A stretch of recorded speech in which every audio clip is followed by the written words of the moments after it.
down and peace each day.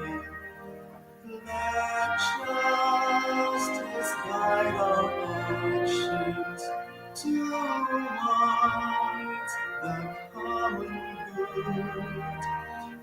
And join our diverse peoples to prove man's brotherhood. We pledge our final allegiance, our promise we will because great God of nations, to the land we'll ever choose.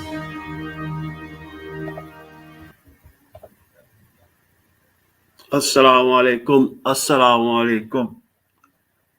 Good evening. On here jam musidal tanala on phone de jam. Yeah. Hankim wadno I promised yesterday to minuno miarai mruto do hade this evening to have some people to talk about the results, how the world fee election and something like that. Alasan Okocha on no tanala. Yeah. Tanala but before I go further, the other people who will enter in this, before I invite other people, maybe got them already. I joined. They did not announce the final result of the election. I hear the headori dulaji 30 and their combo msiki birkama pour after the hala the final results. What is going on? What is going on is 3 out of the 5 opposition candidates be yalti be wadi be joniri announcement one day one they don't accept they are not accepting the results that are what are the announced for the meantime because according to the press release mo be what they read honorable Usainu Dabo, Mama Kande, Isa Baifal, kampe to don be wadi you maybe some got be more on you saw on the media, social media that they come together at Lawyer Usainu Dabo's house to say that they are not accepting the results because there are some nowodi PG what the have especially since hanking election on Ayoni is about 24 hours Ayoni they don't know who is winning. They pare electoral representative of some of the parties won't be ko dumani won't be ko electoral house bank. Some of them be jabani what they endorse some of the results are not to the be jabani what they sign. So this is the concern they will go and investigate those things but what I vendar to feed in PG after let any action that is necessary. This is what is going on by now. Maybe those of whom got be more on be under fimu be under in the Gambia. But that is very unfortunate. No yurmini no ulbini non kadi because of Sandari ko okuyeng impasse on last time hakunde ko ni tun hakunde now it will be between when I hakunde civil because Adam Barrow is not like what I use army on against other people kono for the UDP political party on ko betawe on what be the on declaration kono ko be oni wi de do kon and the election every election in what I complain Europe though people will other political parties what I complain about malpractices in the election results. It is common. Kono, I hope UDP ko before to know what they before to know actually ha election be issue si hali ko alto be court one Citizens Alliance GMC no be what they be what I reject be the court but without doubt, me anda ko honto because hanking results it me or social media in ko on what the report from all their centers hande Mahmoud Njai ko dum o watti read do, you know, most of those results they are the same thing. So mi anda ko honto base lawyer hono this Mama Kande lawyer Dabo Isa Fall honto be wadi base wadu gol criticism ko dum there are things be in the page no wodi be fala da woni wadde ko wadi be wadata accept election mo be wadani accept result ji halade din taw because andari on the social media now in Karaba, in pipeline, most of people like opposition, like UDP militants, because lawyer Dabo found only because he what announce ne what is salike election. So Allah wonder one it will be a peaceful election and if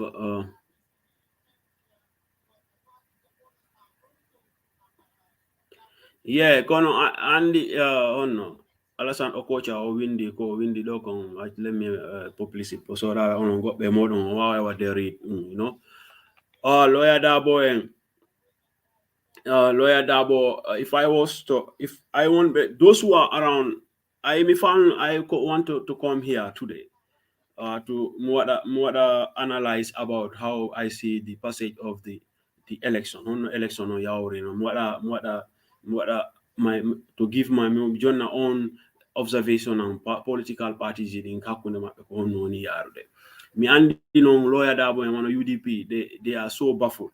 They got surprised that victory NPP on MPP what they no results in one hour they no how the results are coming in, what if a surprise. Kono it is not a surprise thing to me. Andy. Sirifo Nati ko backstage kono I will put him in after like in a minute. And the Alpha Omar Kadi in what I join. Kono achu mi do mi Alpha Sirifo on no way. I don't know, man, bro. I don't know why. Tanala. You okay? Fine, thank you, man. I don't know why. On fendi. No, even man, no, man, alhamdulillah, yeah. Yeah. Me what I mean you hear about the current situation going here the Gambia friend on UDP GMC Isa Fall be what the joint statement be what they reject force the Japan taw the announcement hala don taw dum hewti baseton. No, Basedo ko tranquilo wonder, you know. So Menendo guy is nothing absolutely. I go to Alaiwa, they don't celebrate, you know. As you can see on the highway right now, Kontome Wunido, there is no jubilation, there is nothing here, perhaps. Right now, Menen coming and right, they have bring the police on the streets, you know. Johnson, the Garnidon police, you know, they are trying to secure the place. But anyway, though there is no people whom you know that you know, I can say that I have seen people celebrating or jubilating. Though maybe if it is happening, that can be in the Combo area. But in fact, there is no yet declaration saying that you know who is the final president yet, because of we don't have any results from the IEC yet. So that is true. Unko go on. I see on what any announced final results on May. To announce the last three poll. Yeah. Then they will give the final results. Yeah, exactly. Sirifo ko anko noni observation ma on in the election in URR and Basse anko honno hiruda election. No, election on no me election on that was the I don't know what is transparent was this was a sport counting honte be pool sitting every pool ajagi no ma hombo wata don wadande ma guide no they be verifying showing that kambe be wadi verify that you know the dedicate they have count their results and before they will take it to the main quarters and then you have to agree and sign. Though what I know in Basse here, because of in Basse here, I don't see any other problem. You know, I don't see any other problem.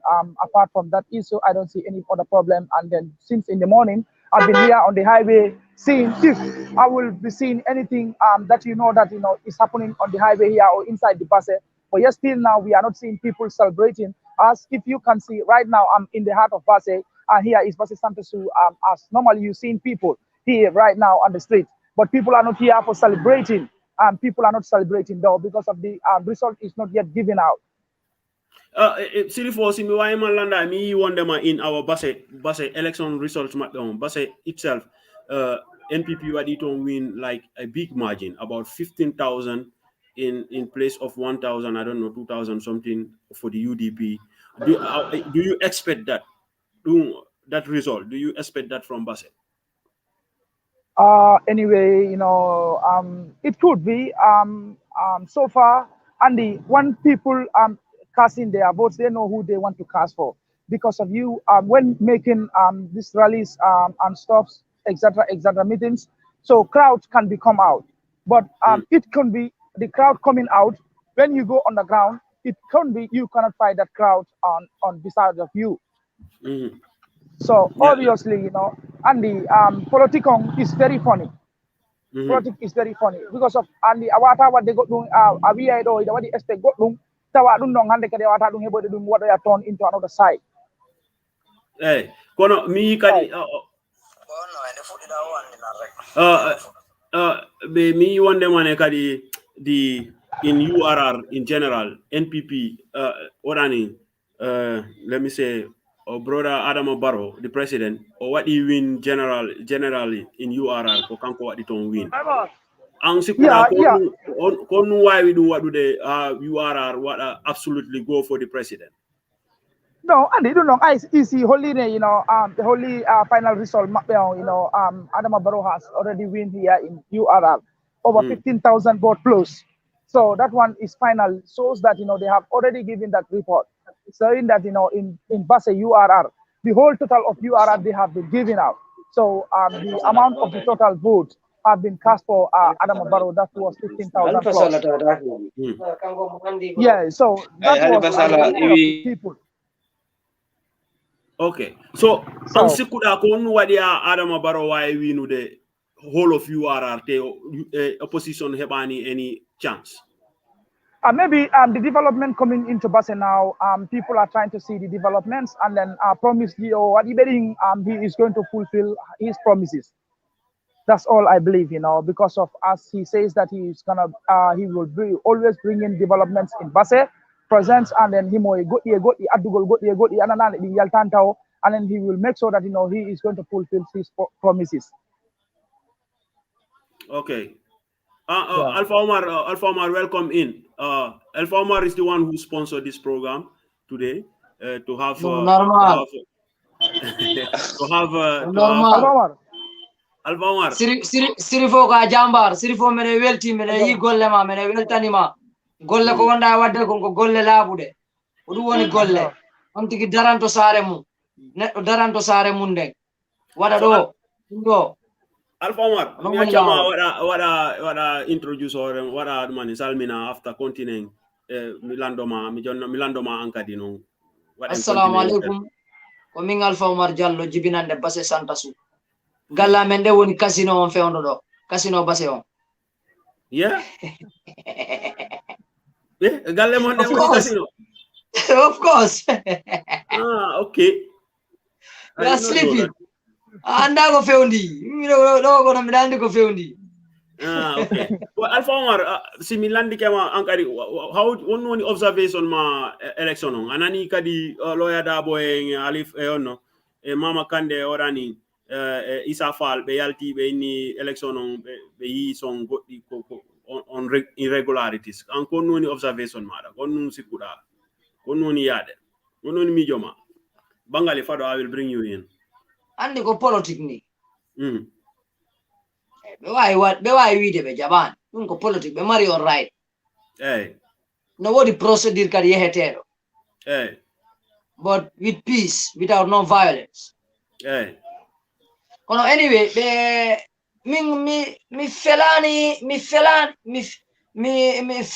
IEC na because no minani renounced according to resources mo minani on himbe mabbe be wadi sign be accika bureau de vote ji mabbe be wadi sign ben jonno IEC le ko du wowlata ko windi wada sign kom party ji din fon wadi sign join so there is nothing to blame IEC kambe party mabbe on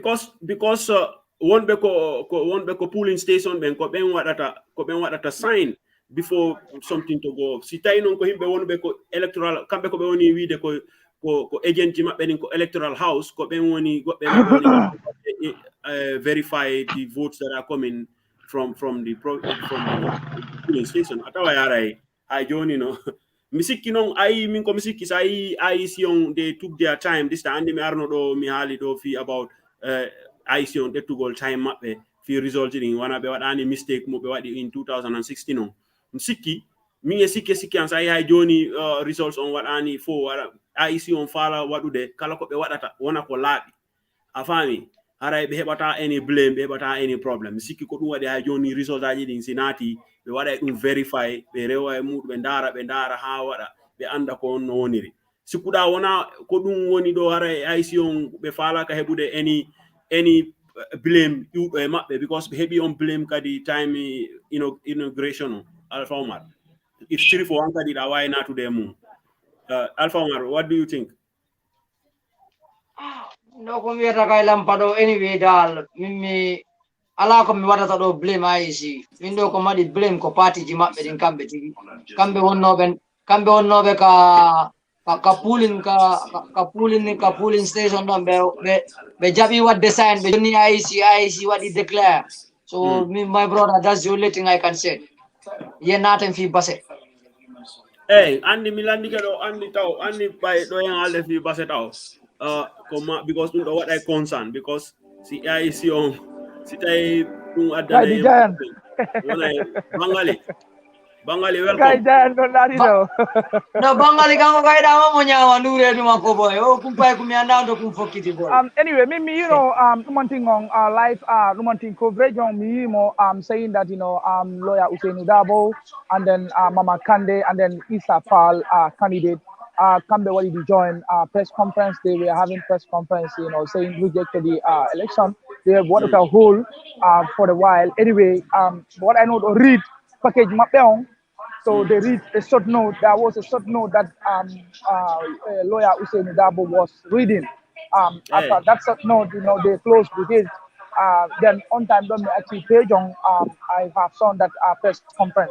But for one holiday kong him Makobeng, they were steady in tranquilo, peacefully. The Tenkatao, there is nothing like demonstration or something.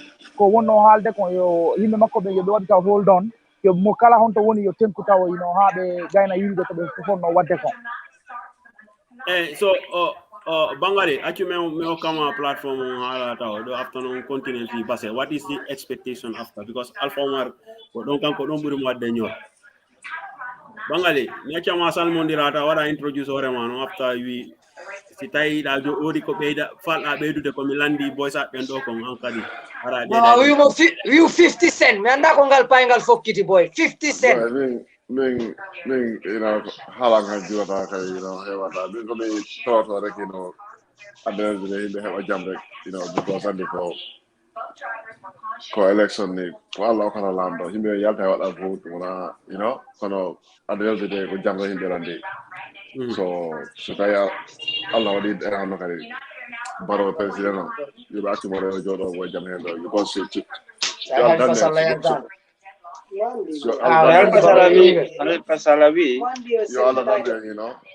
all done that fit out boy ko musi e men tampata be yeso be vota tampata goto be jodi be joto kono ko citizen in tampata ay hare wal interessant and ko wala problème ari rek ko citizen in tampata ko be yeso be tampata so himne ko toto Allah ha jonde yo jam konte so be ko Bangali actually milando ma ko milandi sirifo do ko kadi an sikuda konno wadi ha on wadi ha URR in general for votani Adama Barrow they were opposition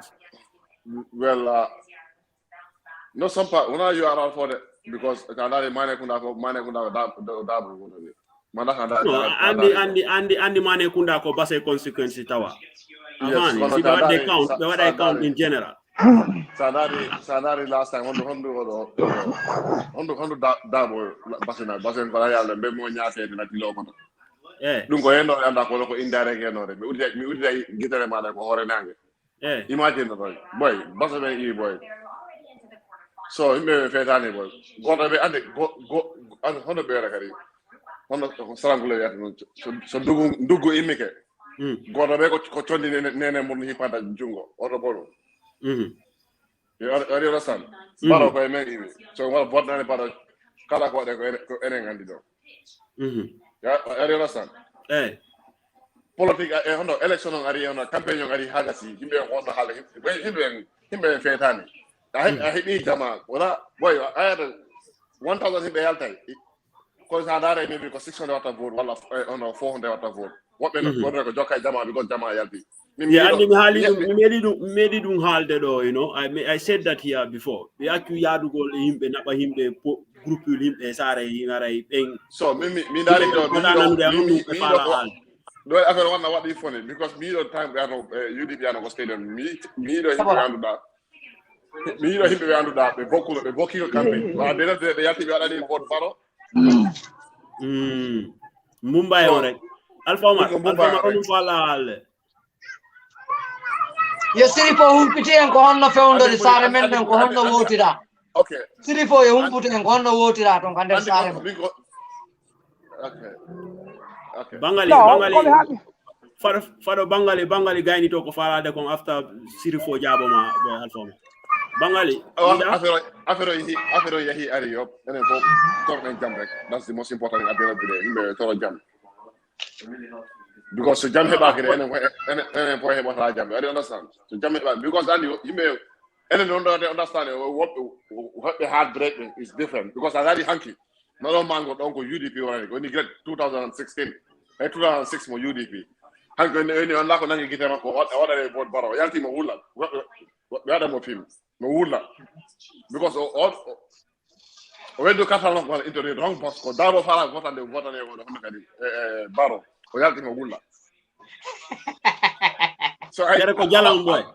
Kera ara be jimara men boy. Be na bibe ko jalan jini jimara. After no not the funny na yurmi. Na yurmi at the same time not the funny. Sai mo ko dari na wulla. In ka go grade 2006. Anga da wona party man anat for wali ka ko mistake wala ka fa mo ko wala no baro. Ko saran kullejo. So it's heartbreak.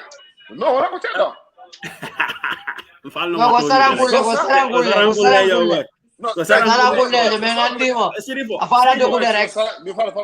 si ko sarangule bena ko sarangule dar ko di baniko 1100 don vote be a foko zero vote bi no men toñate woni ko jalo ko moni winude min men foti yaade baniko men wada sarangule ben le boy that is not correct. Baniko sadari galle ni hewa no foko big man ni foko ba ba be man yaade campaign okay so ko himputa sare men den ko ko den sare men boy baniko big man ni foko ba ba woni o campaign foko ba ba woni Sirifo fara mi landoma do Alpha Omar ko ni malin inu de ko ya umpiti men fi basse boy Sirifo kadi mi wonde mane boy all our ko chawo meden won enta wano saran kulle ko community ji din ton fo boy be vote 100% NPP fighter boy Blazon komi woni now because of Milan ko do hore lawol ni no wonno yiride ni lawol ni ko ni woniri ay Blazon ala ka wadede no ni ay plus ala ko wana wadede ni you know. So everybody no jodi tranquil for no jodi ko munta you know. I see him no yalta know that they are going out for their own personal business. I see wombe don ben kan no long ara e fala wade jubilate kono right now there is nobody who is showing that one out. I got a lot of holy the nini because on what the final result taw joni raka taw because the final result jonnama we are aluga wala wada hunde goddo kono high push last month UDP concept ni final result joni raka kere yimbe ko bokbe kala men pep kere men ala ko yaade Andy o concept UDP ni falen IEC men me yino ko so kurala no on wadi hami halni madum because Andy kan woni do hore be dananane be jonna result on kambe wata dum halde kambe wata dum banginde min si mi bangini dum non andi dum ko mere an sa bangini ko mere si goddo go bangini ko mere si wona kambe on so maybe kambe wata sedude be lignita ko ananane ko no jibi kambe tu wata dum senditude so kambe se be wan dum senditude hombo wata dum senditude nini si wona kambe on. Yeah, ko gongama. Maybe NPP. Maybe NPP. Sandari dongal anda hore way ronda de gidere ande enen fo jen jodi no yiya election no yaade enen fo nandi on ko fodi winde mi fami ko woni ma halande kon enen fo iden ngandi ni ko wona kon enen fo iden ngandi ni ko wona kon because of votes to kun jidi no jonnire joni fo no andi ni ko woni yeso kono fayin ko woni ma halande ko bayi Gambia ko leydi loi so goddo wata ƴettude law on waɗa ko jungo mum so ko kamɓe jonna on position ɗon ko kamɓe tum wata fewjude on ɗon e lawol ɗon ɓangina ɗum ɗon wawa hollitude ɗum ɗon sirifo farami landoma ɗum sikkuɗa haray wona NPP movement on haray party militant head of party ko ɓe woni nude supporters maɓɓe ɓen jooɗe ha ɓe jonna final result on yalɗon waɗon celebrate no wona fi maybe fi NPP ɗumantinɗiɗi wona fi ɓen ɗon mi am 100% so anyway mi anda koye honɗum ɓe woni kono I don't think so because siko affaire NPP on tout si tawi ko kamɓe tum woni ko nder saare ko ɗum addata sécurité ko nder saare ha ɓe sakita ɓe ko dow beddaji hara ɓen ɗon ko weltare maɓɓe ɓe woni hollude e ko ɓe hiiɗi kon ɓe woni wadde e wona fi wondema ko ɓe woni wadde kon célébré walla ko fi bonnugol o fi hiɗangol weltare nden hollita hoore maɓɓe sa waɗi caméraman on rotate o waɗa it will be better for your image sirifo an kadi waɗu caméraman e fulma on rotate to heɓen full heɓa full that's what I'm trying ko ɗum mane wadde joni say no aw min noon ɗo si moɗi rotate ay ko wonnan jonnude si moɗi ni o waɗa lawol juutal wona fulma watta rotate ko caméraman o waɗa setting on rotate dow a waɗa ni ɗuma on dow mobile ma on daga setting goɗɗo no toon no wawa ñaaɗuma ɗum ɗibbatare wala ñaɗuma anani oya boy alpha omar sirifo haaliɗo ha bangali sirifo sirifo wiɗo ɗo ya arde mi landimo ko on ɗum waɗi ha sikkuɗa basenaɓe URR fo votandi président Adama Barrow o inni because of ko waɗi ɓe promise ko o waɗi ɗum fulfil to pare development project ɗin nder URR waɗi URR fo went to NPP. Do you agree on that? Min waɗi ɗum agree that min waɗi ɗum agree that because min hono kadi bridge on rek de mo dari ɗon rek mi anda project goɗɗi kono bridge on rek ɗum yoniran min you know what I mean because on bridge o ɓoyama waɗade hati foma you know arɗo kala ina mi darnay kono waɗi mo engagé on bridge ko darde ko welani pare nde on bridge boy enen ɗo ko enen hawti génération enen filane waɗen fayɓe yimɓe haala fi on bridge a joni enen naw fotis ari waɗi realize kono welani pare nde don't imagine an parane ko siaran iwi hay dañamuɗa ɗon ki winude an ko jimi honto yiwɗano a winanno honto waɗa winude no min joni mi faala andude ko ɗum woni argument maɓɓe pour waɗinnugol ɓe woɓɓe faalaka ɓe waɗa reject election on ko ɗum woni bro mi fala wadde rotate caméra on anyway there is a sound coming behind so mi anda noon ko waɗoɓe jubilate ka wona waɗoɓe jubilate anyway joni an hollumen rek yiltume yiya let us know what is going on yiltume yiya men faala yiwde because on non ko garawol ko me yays ko seeɗa me yi I don't know, right? Siko kambe, but I don't think so. Ko di jomma masinji tosoki din pono tati wegoy. Kampo woni wadde alati mo yawta no. So, but anyway, we shall see if at all one of the jubilate woni arde. We shall see. Then it could be is them. Ko kambe then they are the very family I hope. Oh, passe. Hey, wani jubilate. I'm not jubilate. ɓiɗɗo leydi maɓɓe ko saare maɓɓe wiɓe foti wadde jubule to ɓe huɗu ta deɗɗude ɓen foti memminde ko ɓen foti memminde Mourad Nusuni memmino ko huuɗ makko Sirifo goɗɗo no winda ɗo there is no light in Basse kono mi nani o project light on Basse how do you see that on project they say there is no light in Basse goɗɗo wiɗo there is no light in Basse on no electricity project on Senegal There is a light in Basse, as you are seeing, people are here on the queue buying castor right now. There is a light in Basse. There is a light in Basse right now. Light on the side of Basse. So, Johnny Basse, there is a light in Basse. Electricity system there, or new system, or no here down. Every 24 hours electricity car. New system on, no what I know open on, anyway. No what I know open on. One I make that yeah, no what I know open on, you know.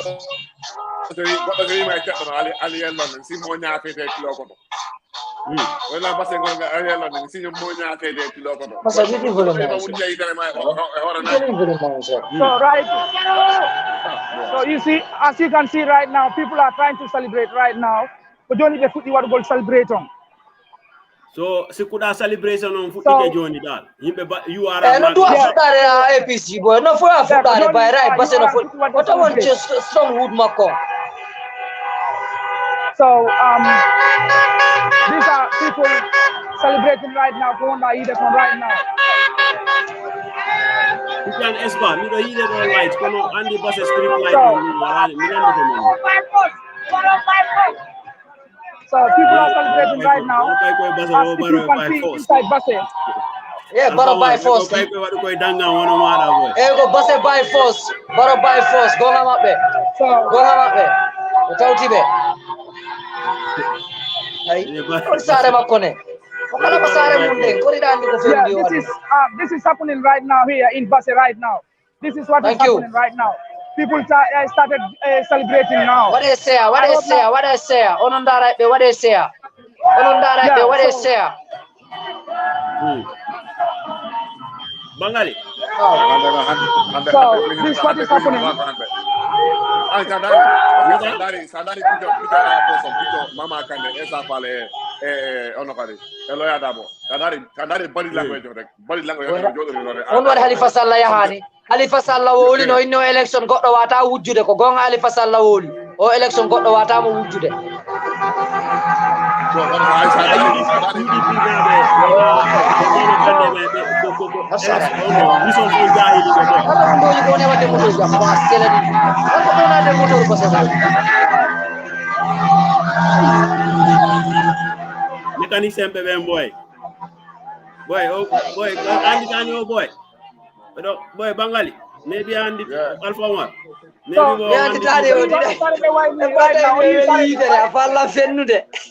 Lampano sisire. Sirif atu celebration atu me dara celebration or fiala atu me dara celebration boy Sirifo. Yeah. Sirifo on atmosphere no ansi kuda basena be no welti ko adamo baro wini ko quoi.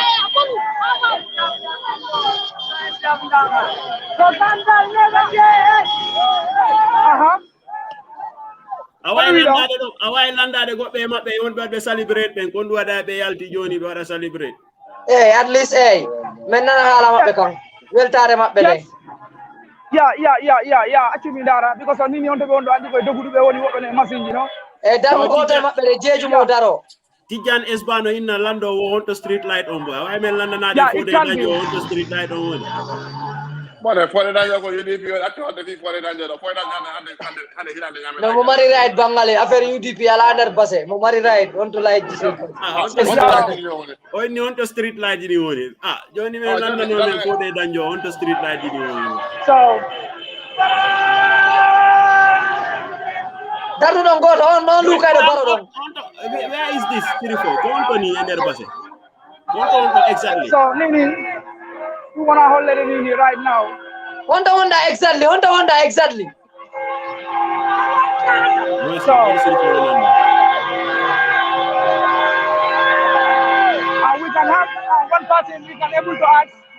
Morally, we can watch on bus right now. Bus people bus they won't go. Come here with alcohol na hande. Okay. aradi se para jora ki Good city go. Barogani ke welcome. So thank you. Go what I see. Okay. hanga frajer Yeah.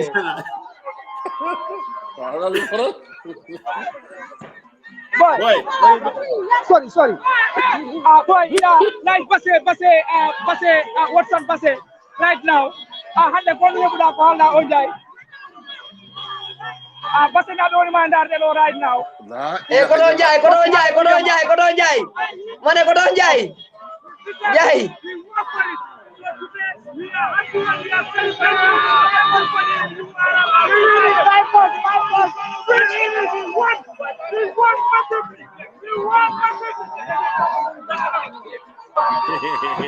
Boy, pe konto be wata di petardi boy. Basena be paride. Why boy? Kasara boy boy. Boy, ote boronga hore oto boy. This is Rix boy. So, Allah Akbar. yeah. Allah Akbar. Hande ida lo ina nana basi bita basi no iya ma ko ne bra ko Allah. Yeah, this is the time. We are not going to let IEC. We have already made our solution. You understand? How many words we have done right now? Only 3 constituencies. We are not going to let the IEC. We are going to put ourselves here. We win the election and we are going to fight. What your people have decided. What your people have decided. Gambian population have decided. That's why we are Amen. Paso. Lola Sirifo ay. Ba Sirifo. Ba. So Ariya sare wa de biya. I'm in the bus right now. Right now. In the bus and from the holy. Okay. Sare. Where are you in Basel? Got in the last chance. No, kamu komarse ni. Boy, do kamu komarse ni boy. Ani tando. For you boy, last chance. Ko Amadia Johnson. Ko Muna Njai. Ka yoto e commerce. Police commissioner on in that is no. It's saying that he is complaining. For him, only what the Peteron ko do kureno. Only what the John they complain, you know. Yeah, that is dangerous. Ko gonga ma. Mane ko be landi ma ko do da passé. If what over Peteron, what about ko do kureno.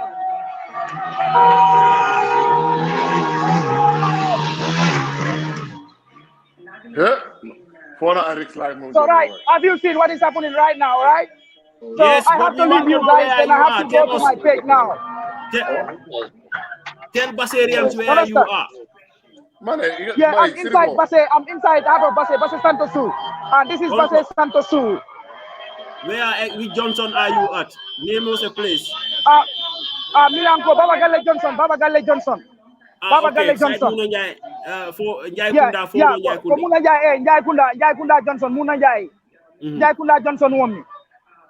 Okay, so hono ambiance o yarugol ko marché to mi sikki to ngaray to non heewi de mo ay fo ko to woni yarde exactly. So what I have to do now, I have to leave you people then because I have to go to my page and cover to show people that what is happening in Basse right now. Okay. Yeah. No problem. Thank you for the time, Sirifo. All right. No problem. Bangale anani when you maro makola ni boy. Maro, you know. Hey, can I? Yeah, me ala kola bide. Bangale. Maro ni boy. Asmaku maro ki boy. Weldu maro mako boy. Iko. Boy, muna kono mo wi.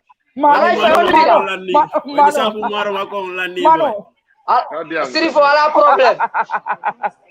problem no ala stress haru fal andi patoro Italian patoro e Swedish patoro Vai balani masa kumaro la chenya yeso mi baby de John Paiku. All right. No. Okay. So Sirifo. Yeah. Kon John ko object ko project on numaran non Basse John in case en votani Adama Barrow. Enen John ko project John di fala den Adama Barrow wadane. Anon ko project John di watto. Wana ansa landa ma ko project John di fala Basse. Skills ko youth di wata gollude, you know. Youth di honto youth di wata gollude, honto suka be wata gollude, you know, so that like what mwana nane ala golle, you know, awa hebude honto wata jangude. Like what? Wana pigeon. Meche jiri no hebi ni sifa, you know.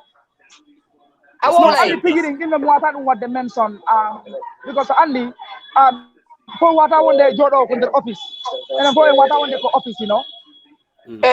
So we have a lot of skills, you know. Why nobody youth sitting, you know. We having different kind of skills. Nana youth sitting, you know, I want to do capital they are jangude so that they can have their own skills, they can open their own business. You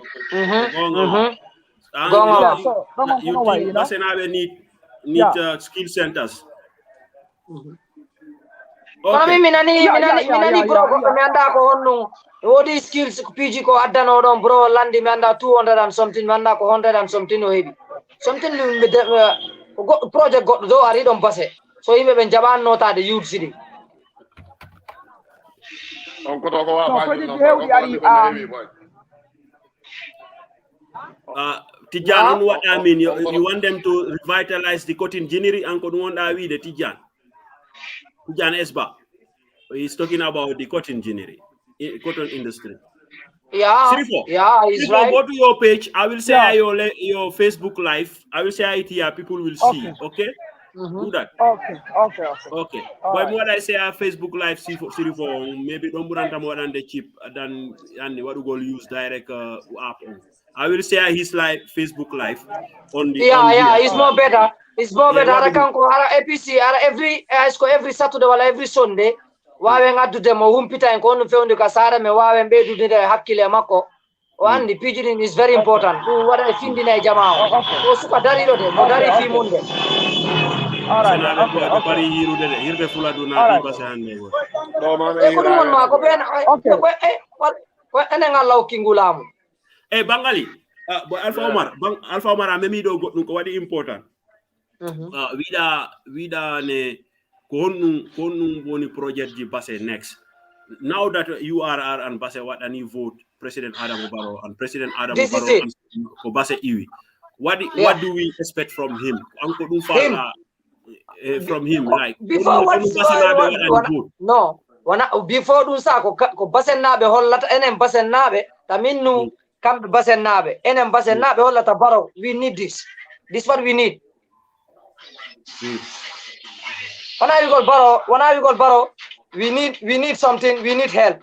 And then we in nani mo ko num fala den in Barrow hey ko dun do men fala example means coming example Barrow mimi do fala o kamen 50 kilo hara foko gudron and der sare basende example non ko na badir Banjul fo tali base fo wade tali sar nem fo wade tali afami mi on project number 1 mi do fala Barrow wadam project number 2 mi do fala Barrow udita big poultry e bali e bei ka neete big one ara na sama kalajo sakko wona business mabe nde woni wara yimbe ngari bali wada chip comme Europe do pigeon wada chip aya pigeon te wada chip ara neete ara ko kan ara kati ko neete dum walla yimbe ara ko nayi bali bei gerto dum ara ko project hebe big land wada employ sukabe high school four skill centers carpentry wala souderi wala mechanic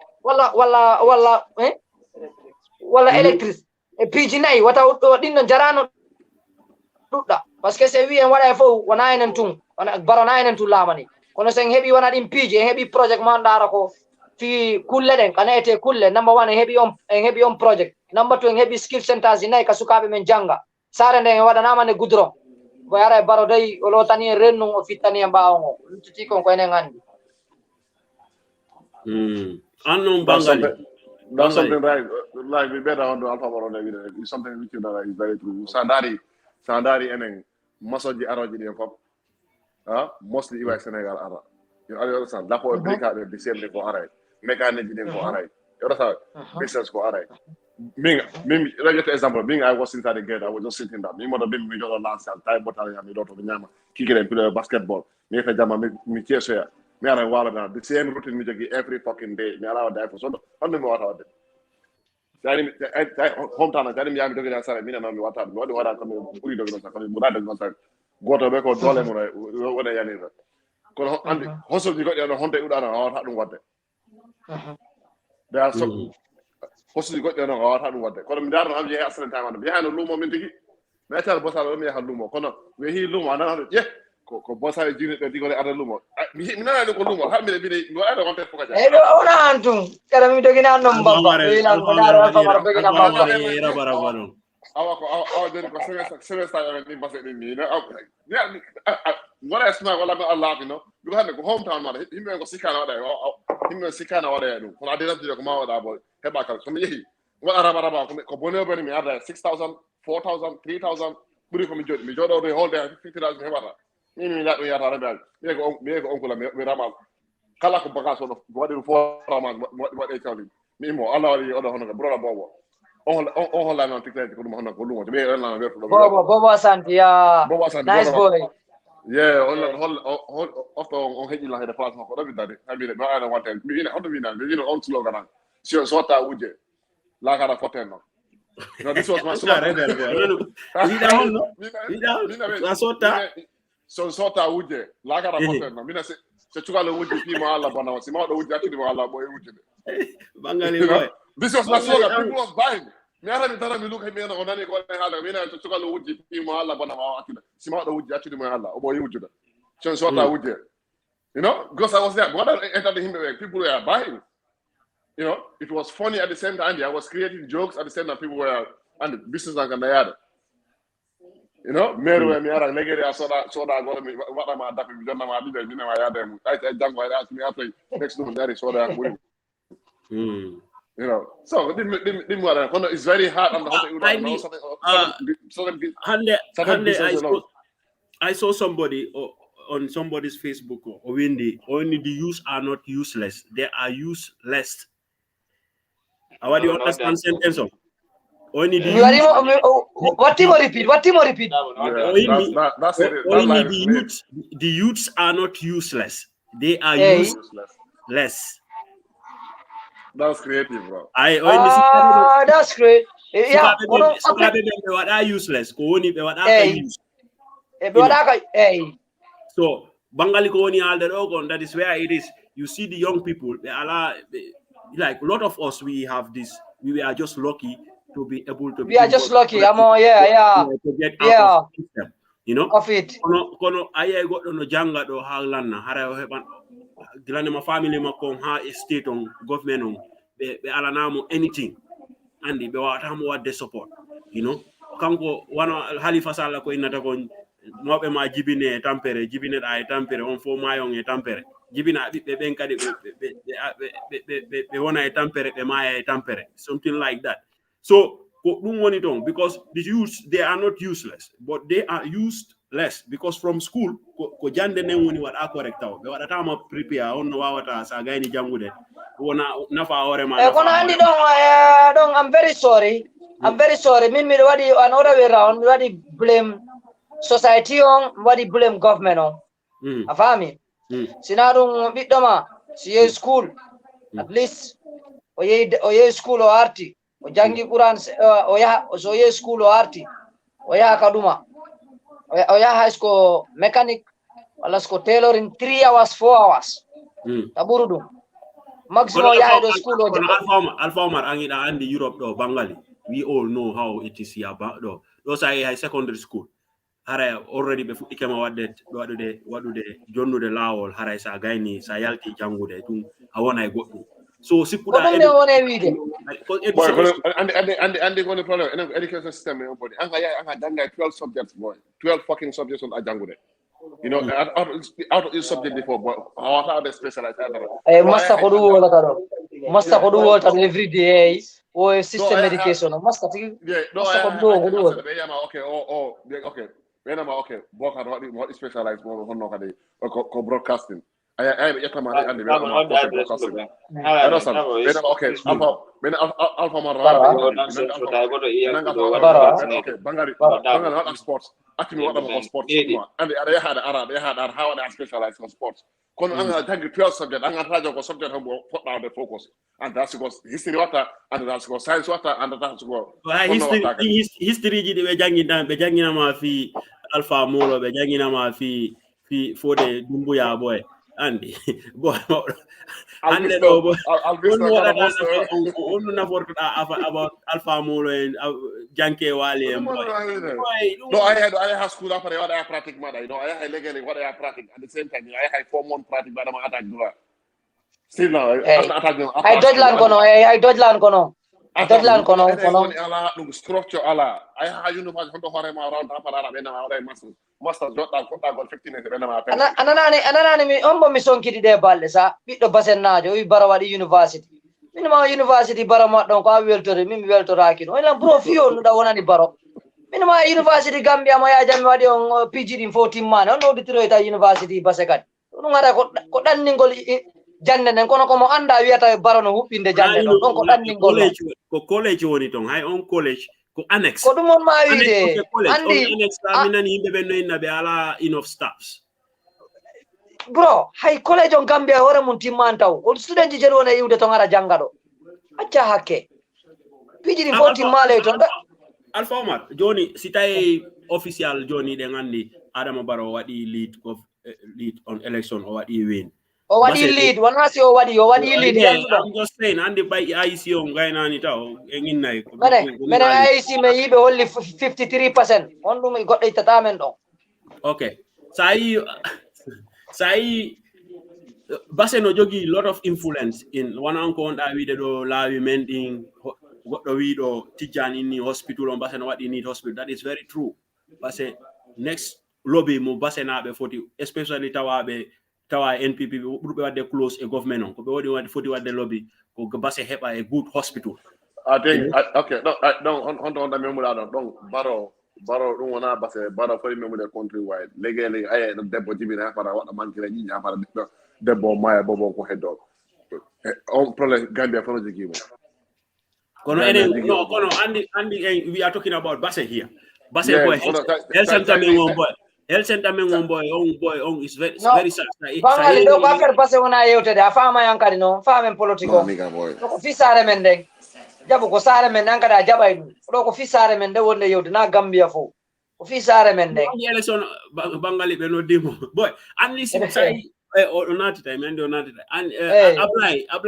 apply no fala na to the connection mako what ani correct so what the device ma what ma connect and this I me ali dum because onati call me boy so sai mi ali dum Basse no jogi lot of influence around the president because Sandari Fatmata Bab is from us.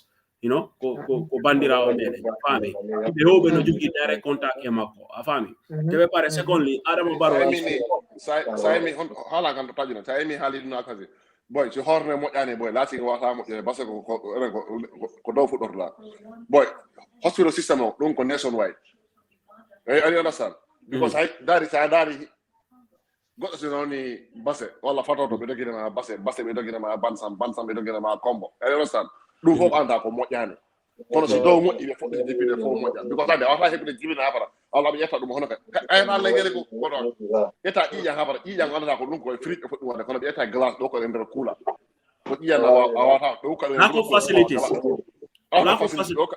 better ice that's very sad bro. Don't you think like friends of Basse like NNGB and the Basse we can do that me big brother and you know have ko ma ko gele ko ya no galo ya no bay moto ba ya ngal do hebi you know busangal o you ay mo Basse day mo bansan day mo combo mo RBH day ba dem hebu over how many weeks ko doctor adam attend boy angala yal ma la heli ala internal bleeding ala bleed internally bro. But pour about operate boy wala andi be ita ko ngal wala boy hebi over 4-5 days for day 6 on bimbi do mo you go GP go mi halde mo ko la no hande ko la min wa okay min da do set min wara ma ko mi wali ni hebana to wa film mo hebana to wa ngene on fe ni Allah boy imagine anga ara wa believe boy more than a week yal man boy unna buta yanga wona fi wa hello dum ko emergency attaque ko dum wadde kono hondo do be joddi mo hafade mo jodi mo fara docteur mo ne fara docteur ko demo operation o do be fari mo operate andi o maya on fari mo injecté o mayi mi halde ko ni me hala normal like ko do yote ni de halde wali na fonna goddo tawa ko bera ma bangali feddi ni andi dum jacket because ni ko min ko min jodi ko injection o mayi because of pingare be o mayi I don't know. I'm not quoting you. I have one good friend, Sister Mako. Boy, Sister Mako no boy. Me anda ko kidney mako kako no mako problem o jogi. Me anda in the Gambia. Boy, Gambia medical system on what am wrongly diagnosed. Sister on boy. For some years, boy, sister on not on boy mo jogi in den now nare. Be ronku mo what the correct diagnosis boy. Be aronku mo nyaundu de. System ko yedo Dakar boy o hewtu Dakar ko be nabi system ko do Dakar boy be hewtu Dakar boy nyande be hewti boy that week they see the problem of the sister boy be nyawndi mo boy be opere mo boy directly boy week boy not believe ko jangal hen de wala mo opere on de wala no hande wata opere so ba ta doctor nyara minima okay me halde mako boy be fun ko me yewta like normal first nanga wana fiara wali nara ala tampi yara dum no ala yewta normal ko ngara hen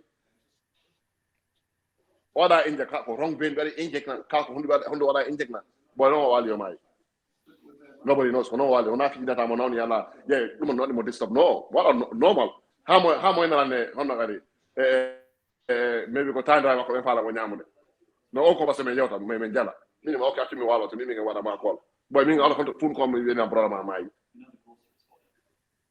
no wadi garaw Very sad. health system on before that with him I say one angi halalo fi combo one is that in the what about in the provinces glanema birkama hale and that why we now before that fear be like most of this I mean the tablets go India and Nigeria on you go bro ko India and Nigeria ide angara har so lek beno ko lekki yaru boy do asusta her lekki ha pare goddo asusta her lekki mo anduda de no de boy doctor winna nanima so ay mo ya so da so fota goddo mo ya lekki so da prasta wala so da kala ko winni ma yara you don't know what you are and back on ayar yeah boy goddo Hakim Junior Babu or any political party leaders in their selfish coalition joining together to hey them the election. Where was this energy before the election, bro? Honto energy or not the political leader, honto energy or not before the election. And this are the funny. 1 week ago, GMC Citizen Alliance, they were calling on corrupt IEC on. I mean, what did audio about it? Video. Mama kade ko. Ani mama kade data mama kade to di pa ko janda. Li ba kalpe mo fa pour watch kalpe pour ay na gere. Mama kade ko no way. Be ana da and jogi tenda si mata $100 li ba mo pour hotel wa bo imina de gere. Mama kade ko no way. People like you. You don't want to Wala ma ko mama kande ko bay kungu wala ma ko dawdo de. Ronaldo do go de. Boy am got do. You jogi friends you got do boy. Germany boy. O ara boy himbe ben ko me wonno Germany boy. Me ya boy. O yiye himbe no wada fight. O ya o daro takko himbe ben ko ta don fight. So sendibe be jabani o ya o daro takko no na habe me mom. Kala me mudo mo sakko. Ma ga ko no way. Boy jahanke jo goddo boy wala boy nge talale man song benala mbe lola jam fo moyen ba boy o e ko no wada taw aro daro to boy o fada memudo mo puro habita on boy so mama kan do you think these people have a genuine reason to doubt these elections? No, Halifa Sallah before the election o inni watta easy pour goddo wada hack o system angotigo wolno o andi konto mistake on be hebi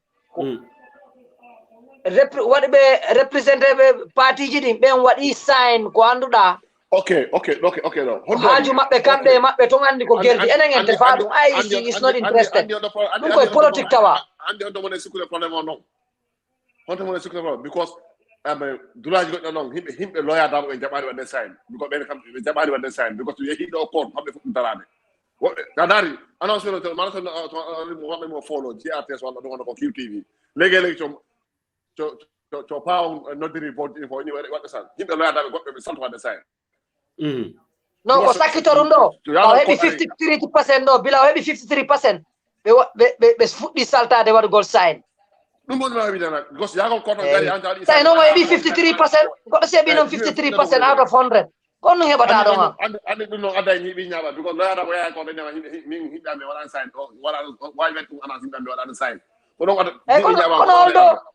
kono wadari 53% hebi don fo be wadi sign ko jodi be sali wada sign ko heddi ko be na be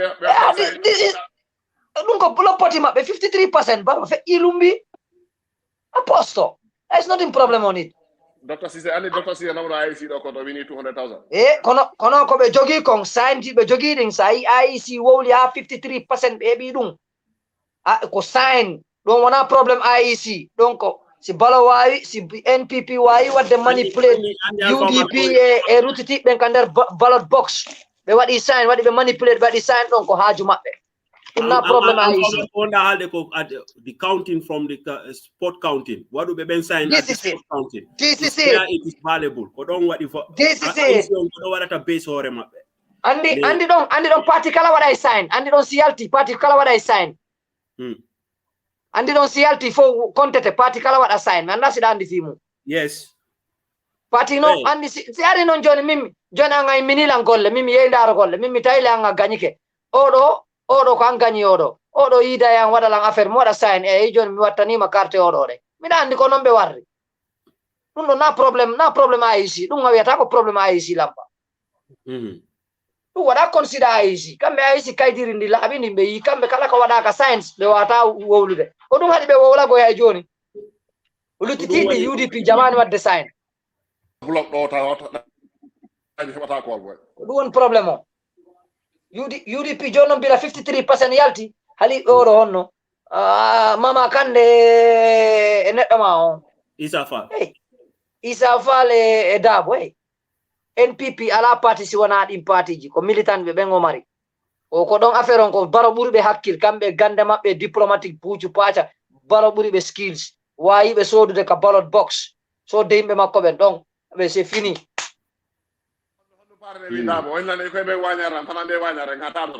Ombo wi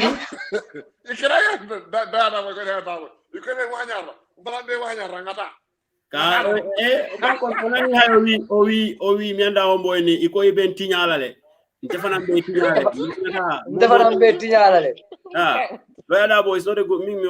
I say several times. Meme, I don't accept his this thing. Leadership quality. Me, what animal accept? You know, people can say whatever they want to say. The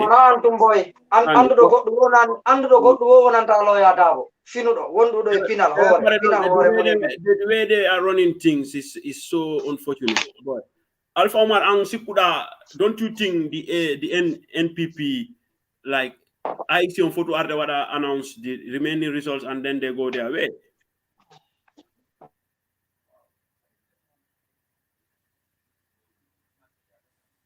Ka Bangali.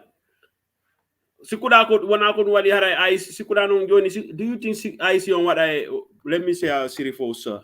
What I follow me page 345 what I say live Makon. I want to say alive Makon. Bravo. Very important. For me that Sirifo 5 me what I say live Makon daring ambiance on base.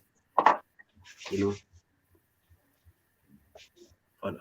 Hold on, Boy Bangali. Sikuda, don't you think the NPP should call their supporters out now on the streets? It's like you do to when you are there.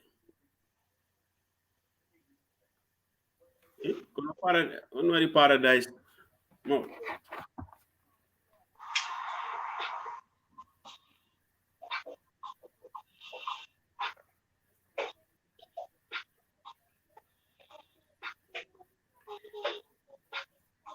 Hold on, what are you holding? Net naman Sodi bender dong. Aray, begay ni kontra. Nungko ajuma. Amen. Net naman si Sodi be boy. Ka ballot box baby problem. Kaya jame woni dum fo boy. Boy ko on na do woni. Mama kan no kuta non. Alpha Boy Ronaldo. John boy what boy ma on do contribute on ko camera me nana ko woni alde ko alde ko. Tawaka camera de video. No. Tawaka wono mo ay wolde. O kadi is very correct horne no mo'i. Horne no mo'i mo'jano. Wida horne do ga mo'jano. Pan Africanist Johnny. Dead Pan Africanist. Yeah. Ko maybe player results to me araka live. Also maybe clear results by araka live. That's my opinion. Well, me and the mastermind of rejection. Oh, Yaya Jame is behind this. Is pushing Mama Kande, and Mama Kande is pushing Lawyer Dabo with Esafal to reject the results. Uncle, no any observation, man. That's my opinion. And I know Yaya Jame is a very intelligent man. He's a mastermind in politics. Yeah. Very intelligent, very smart. And Yaya Jame want to return back, and he will never accept this defeat. So he will push Mama Kande by any means necessary But it's like make so, and Mama Kande will push Dabo.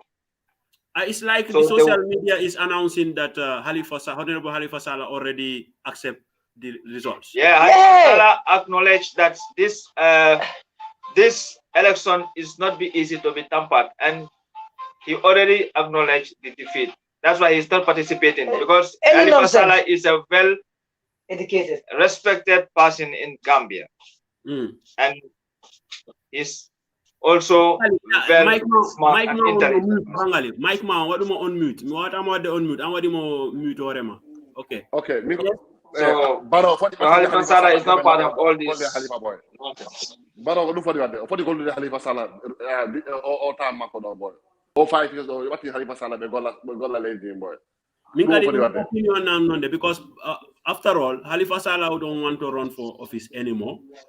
Maybe it no more advice. Yes, to bring him into government. Like and when I run to office, but he would like to be like, maybe he will get him to be the head of the civil service. President of National Assembly. No, National Assembly. Advisor. Wallah advisor. Ya jam no time hay ko pita ko buru andu bo. Ya jam wayri je ko ay pita ko buru ya jam andu. Mindo mi anda ko no nabi kanne. Mama Kande ko no nabi mo ka Dabo. There must be something behind it. Mama Kande hali ko mo ye Dabo. O me da wolde ko mo ye Dabo. Yes man, it can be. Because more the corporate you think Mama Kande can just stand like that and go to Dabo's house? No. Pipeline in pipeline. No, what then call it check the results without somebody pushing too strong and pushing Mama Kande. Sare biro na de hanki ga ko sare hanki ko taw ma ko day bon.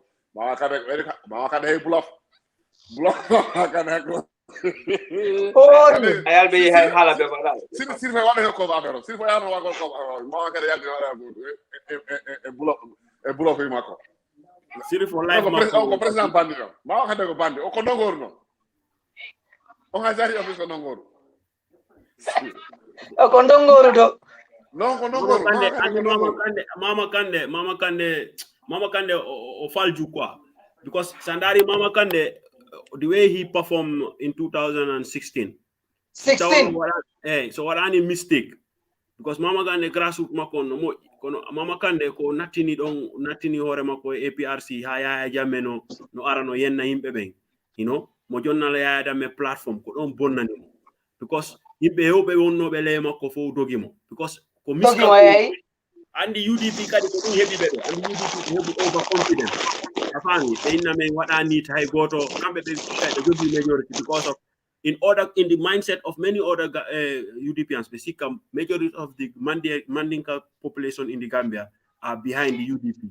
They don't know that it's fake. Not all Mandinka people are having this sectarian mindset, because Gambia is a multicultural society. Himbe ben no hauti boy. Fo no hauti. So in Uganda ko sepe boy sa yauti maybe sa yauti kiyang madung no fandi ko yata e chawun tawa ko sepe tun hodi do. Time campaign me wife and UDP minimum Johnny so Dabo Gandiga hoda ko mom wala baby no champion like party bi la because crowd mo ñobu hande wadi vote ko Dabo hono ko wala vote bara wala vote minimum si Dabo win a hota ko UDP wala za ane ko wala de kala ko kon Kopatio, can Ayani Ismaila, Ayani Dr. Ismaila. Of course, Usman Seka, Kogongama. Of course, yeah. Bigger than all of them, calling for violence at Kairaba Avenue Pipeline, having Gambia at heart. They should showcase it before the election. Let them accept results, and yeah, that is true. Kobeoni only the Dokon Kairaba is fake, because it's fake. Imagine like 3 weeks before the election, yeah. These people, like, we are trying to form a coalition, like GMC, Citizen Alliance,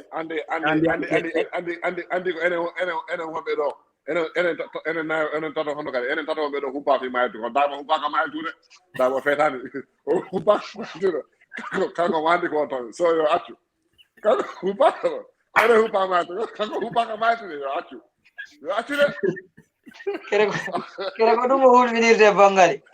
Yes, kanko hupaka tu. Damu hupaka matu na. Jilanga. Andi jilanga wona.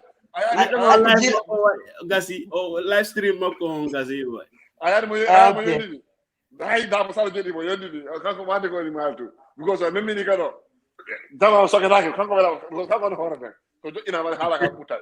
So Kumpai kumedeng apply in Angola in bro. One UDP man call me right now and insult. Okay.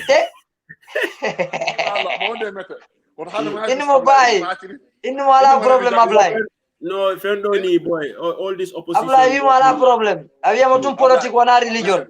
Politic wana religion before the farm do. Apply disturbing in Africa. Hono gari, fala moko apply. Ba tu berne man buti ha ko e ni mo to logo because on hodo mo fala na bu de ko na wona wa logo yodari ak. Ayo rasan. Ber ko ma ko na buti. Accu ko to buti yo yo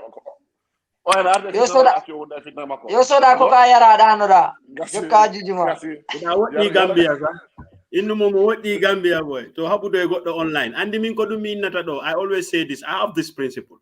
Simi to nyima on Facebook Republic mawdo Facebook is not a place, you know. So you either leave me or you block me or you go your way. Because this place is not a place. Me and Andy one I'm like, what do you slogan now? What do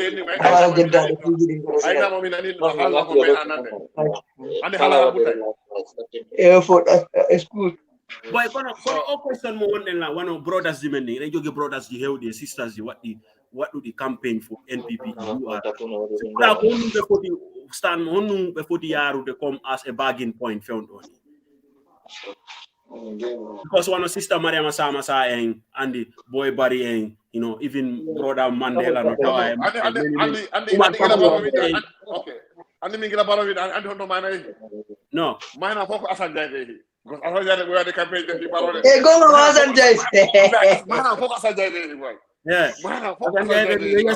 they celebrate me. I can't have for the eating at Damo because me at the Onanga Kogarwa Legio Wanata and the Kanko military and the NNO when I in militant in any party, friend only. And me boy, I got what you ask Marco when you come up on Lagos, but get time campaign and wait, but you know, boy, get time campaign and boy, if you double, boy, what time 100 only began more timeline. Every day, we're on a post, what I put in work. It ain't name with none. Well, I'm beginning not a bank of why have a business for the campaign? Apply one try again because money mount or network mount phone mount application mount or telephone mount. There are a lot of diaspora Mandinka speaking Gambians who left. You know, they went to the Gambia. Oh no, sister, you know, and we had seen some people boy, but I'm just on the money. I see battle. I see battle. I see battle. You know, I see Aliga. Hombo, had them back, homeboy,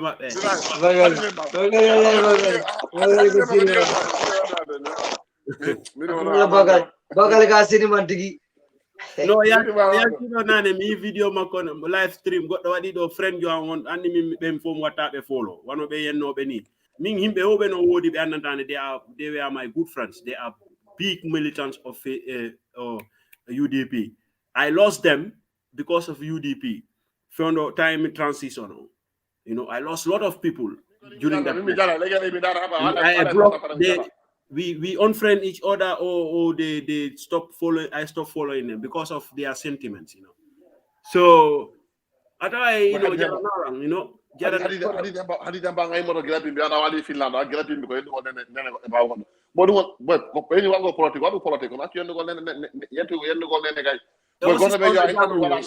sister want to Germany on no in it is wa just one ko no in it is sister o no ban ndiro on wannan tane no in it is on ko well, politics is politics, and the politics vote after focus. I didn't focus who they want to go. And they wouldn't mean my politics wana dina, wana affair dina ni. So what do support? What do campaign you want? Was meaning, Mr. Stephanie Kondo story on all taco. Min fellow coalition in Mingol Yajam, commenting at no Dara Fieta Yajam in Minajaman. And then Mingo militant APRs. No, my game on what over. Me atoma. Nyanda woni over. Lando boys are in Kahain. Kambe tik bengal. Be lam bro man respect nasa politic. By be wini mari mini congratulations. Telecom dead. We my boys are support to the PRC. Mini be lead religion de. Na dina ni de. Aya got the wini ma. What do respect affaire. C'est ça. Odu woni politique. Il faut que enen tigi enen suka be ngebe nunka ko emen enen africain on. Politique wana dina. Non no fota wadede ka ko e suka be. Na ƴettugol yiɗa goɗɗo ha watta ɗon ka wattata dina kanko dina kon tu wawata jogade ha maya wata jogade ha pusa maya wadde jonnude press release aisi ha ɓe jonna press release ɓe waɗi sign no ɓe waɗi sign awa so as soon as they are done we will come out to give the three pending results and the final results. So we really apologize for all this, and please just bear with us as soon as possible. We're working hard on this. Okay, we wait for you, no problem. They are working on the three pending results, and then they will come and talk, and then they already signed. Where and signed with John last result now. 53%, c'est fini, bro. Y a pas de problème là-bas. Tout c'est fini. All on me. Boy, the last time that money about 73 years old, the next time what other than the last round. Bangali, you know,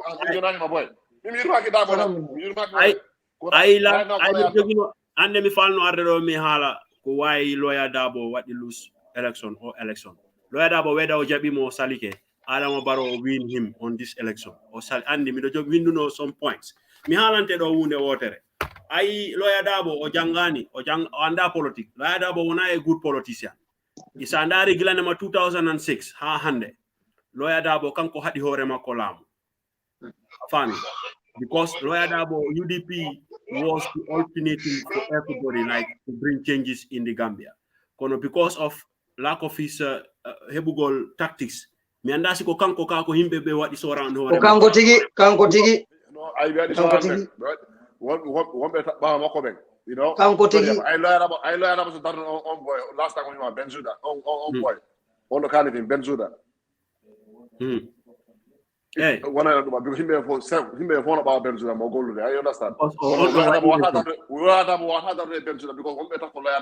No, Sandari Bangari, do a Benzuda, sir. Sandari on time. Lawyer Dabo. Benzuda, thank you very much, APC. I don't mean about problem going mako. Do Benzuda sa problem going mako. Sandari UDP. Andy Barrow di ka wajuar. Time on time UDP no wadi popular ha. Lawyer Dabo no wodi step jidi before UDP for no wadu de osalo. Wadu call boycott elections and money. Wadani be interest. And what a boycott election Johnny kodum okien Yaya Jammeh on time officially wadu de take part in the National Assembly on time. On time noon. Yaya Jammeh APRC be total control of the country. Afami because boy Mike Mount Bangali. Andy, Sandari secondly, Lawyer Dabo in 2016, Ofono Imade from there, Ofono Kanko Fono on the next president. Kono Lawyer Dabo what miss. I ndi ko hebi apply wada kon.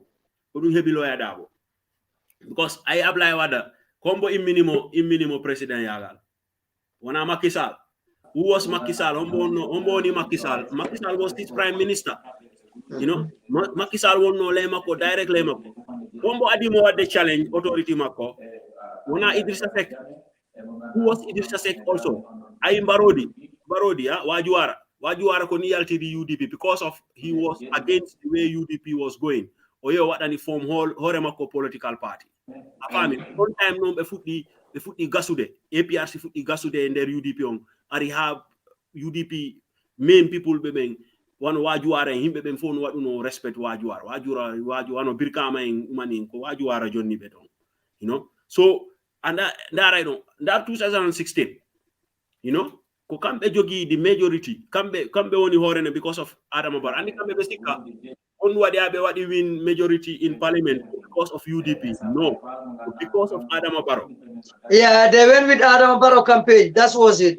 what they mix because and the power of incumbency what is and himbe bengo mbumba wela tabe landong ari himbe membe no dani Afrique no himbe ngaika Afrique be ngaika lampa Afrique himbe ben koy gaygi woni gaygi hadani mo problem because lawyer Dabo fi jamuno o teti orani Adama Barrow o jabi Adama Barrow ko wadi accept with coalition partners dem be wadi work on programme no be jabiri non fo yehi o kanko wonu no fotno wonde president o time kono mo fika 3 years on o sika anga fami lampa anga fami no fami hani na igonga problem ko aida ko kanko rek kanko lawyer Dabo ma himbe wo afami kitawno o jabuno lawyer o arani o bonni on plan mo be woni wadugol try hendagol lamu because audio ji yaltido all time mo inna o UDO o supporters di UDP ben akya hatuma yero no maya suma ni sunkaro fata mol beñi government o be kala UDP government oti ke ala fono andu none government on UDP government is a coalition government te ko dum hebi suma yero num ko mayi dum be iti Oje Jallow be iti brother Mai Fati be iti himbe hewbe be andantane ben ko other party militants be acci himbe wonbe ley mabbe dum andanta ben ko yes himbe dum be wadi government on fo UDP kanko mo sikka dum wada andi ko on time non Adama Barrow fuddi yewtade be you know himbe ben fuddi mo inode accude aybe be folana kama jam wonbe himbe hiduɓe Adama Barrow ɓe no aybe be falana kama jam andi non ko wonto woni arrest mabbe hakkunde mabbe Adama Barrow you know koko dumani honno be nata dum ko fewndo be wadugol choose flag bearer hombo woni foti wadde flag bearer of UDP ko be wadi don mistake Adama Barrow woni president e be wada choose lawyer Dabo wadu lead UDP ko don be bonni fo sa ndari ko dum waddi kadi ko dum waddi honno inete ko dum waddi Ablaye Wada e be wono Macky Sall en heddi ko be faala dettude biddo Ablaye Wada on o fawbe hoore be ko dum addani be problem kanko e mabbe be fo so ko dum wadi cause UDP do the UDP be wadu fail to understand ne UDP and NPP ko himbe woto they are the same people because ko wonno be wadande campaign UDP en wono Dembo by force mi anda onno be innete ben all these people who were big militants of UDP ko be woni NPP ko be woni wadande campaign Adama Barrow that's what I'm saying ben andi secretary UDP dim fo UDP secondly lawyer Dabo be sikka kambe bay ko kambe wadi win be jogi o be wadi min UDP is the biggest party in the Gambia be sikka kambe tum be way wadde win ko government en si goddo arani tawti be kambe be wadani tay goto mawdo APRC be yejitine APRC was the biggest political party in the Gambia afami so Adama Barrow en ari be wadi use be udditi dame mabbe den himbe ben fo are tawodon afami be hebi no ko don andi Adama Barrow ko hombo woni wild card makon ko benata bomb last card arrest ko bomb makon ko APRC woni bomb makon bomb last card arrest aga fami nak nani ko benata bomb last card arrest andi kanko mo ko mo pilido wala gandal ko mi wiuma ko wala gandal kono buri mar doctora PhD masters o beppini be fo leydi himbe won be takko makko be fo be banni takko makko pour because Adama Barrow he was not o yejitino fo because kanko ko woni gollude ko yobe wadu mo re-elect te to wadu fail wano UDP no faala no yo wadu fail o wadi election o watta fail o eti politician be o banni be takko makko wano Sidi Ndiaye en himbe yobe be andantane be wonno wano big head wonno be wadande campaign yayi campaign APRC UDP waddi be ley makko o uditi la o uditani be wadani be free be wadi feel at home afami tebe pare di o hebi APRC kadi be fala bonnude hakkunde Mama Kande fala bonnude APRC Yaya Jammeh ko wadi mistake Yaya Jammeh ronku o yejjitide APRC jogi be APRC be Gambia wona kanko Yaya Jammeh is no more the leader of APRC ko kanko tigi ko kanko tigi horne majju mi anda ko monade mo horne majju Mama Kande ko don wadi mistake Mama Kande no sikka ko kanko woni kambe anni APRC wona jolatu woni APRC you know They hay jola be on the APRC himbe hobe no ton. They are very angry. They are not happy about their jamme. Afami. Te si ari do difficulty si ari do ko himbe be wonan be ton darino be fi APRC ben ko be hedoto. Wano Fabakary Tombong Jatta en wano Baxter andi wano Fatma ay Babakary mo ko wala tao. Ay Babakary mo tao. Sana 4 years ay Jammeh atani Gambia.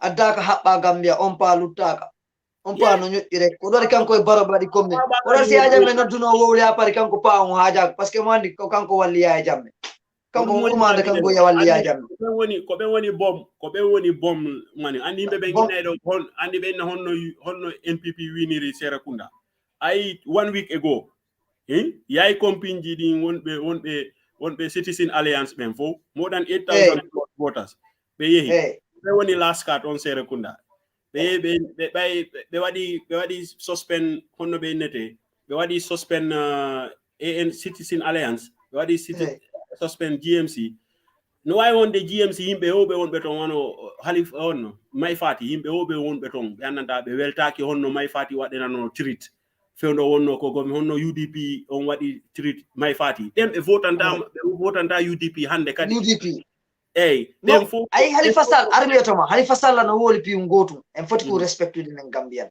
o wi o election pour wujjugol mo yombata election Gambia pour wujjugol election Gambia yombata nguyka kanko honto woni ko parti on tigi wujjiti ɗum ko gonga ɓe wujjitike ɗum min tigi hoore anden ko mi yiɗo konko kamɓe tigi wujjiti ka taaba on waɗa min ɓe wujji hoore maɓɓe ko mistake dal no ko himɓe maɓɓe ɓen himɓe ɓe hooli ɓe waɗi ka bureau de vote ka wotete ɗon ka ballot box ka voting box ɓe yimɓe dartoɓe ɗon andi parti kala jogoto ɗiɗo party agents ko ɗum ɓe party agent si wotama ha gayna IEC jogoto mi anda ko tato walla ko nayo parti kala adda ɗiɗo police daro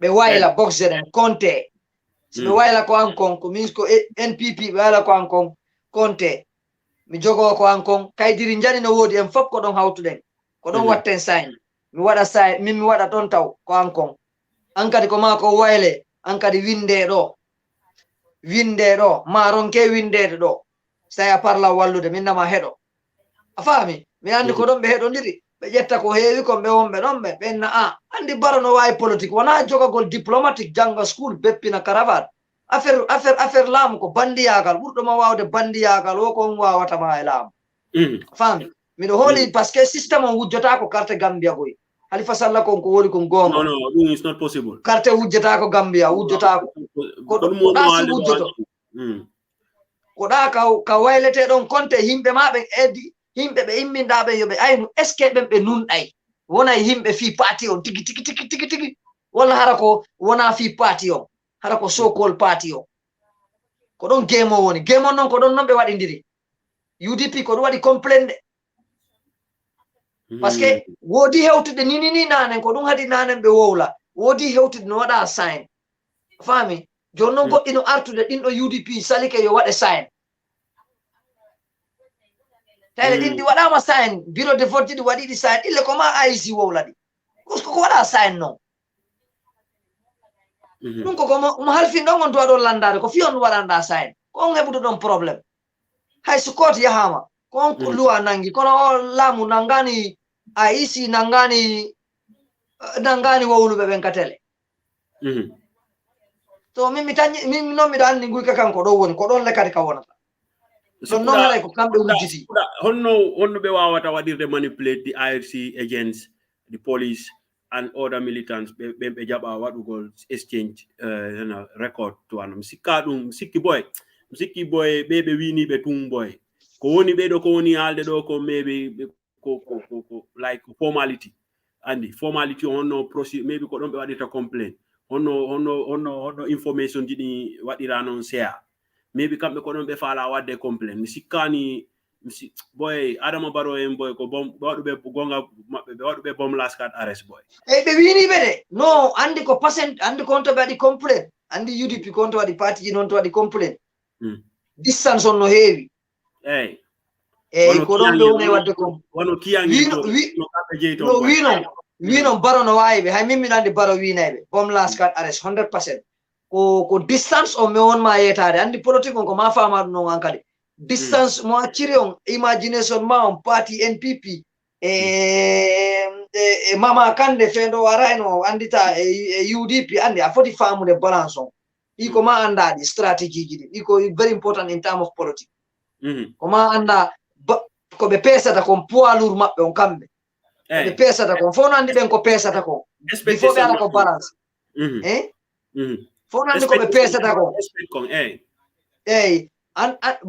baro non kadi baro ko don yey lokkitibe hore ndin tedde ni mabbe wodi ko coppiti kala ka be o coppiti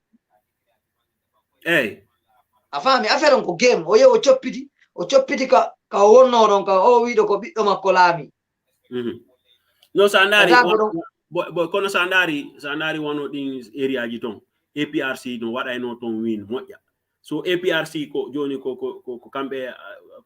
kambe Adama Barrow yaadi so that's me ko dum won ma wiide ka be kanko Barrow coppiti kon wono coppiti Barrow boyan ko moƴƴini party ko 3 years jotna problème mo tay ba makko ukkike 3 years jotna o wadi o fuddi wadde programme party konto no ngoytita militant ko juude mabbe ko kanko e ba makko ko be bay ba makko sappini mo yo soko be do sokane be ko ben wadi jettude taw o ben bayo sonkite ba makko 3 years ko ben wadi nyapaade taw waddi go joddini moggo makko ko smandi be yonanay mo chat afami so ko ben wadi jettude o du wono mo kontata sero kundada mi ejitinde makko mi dandi mo moƴƴano pa bro on sa kanko wonno KMC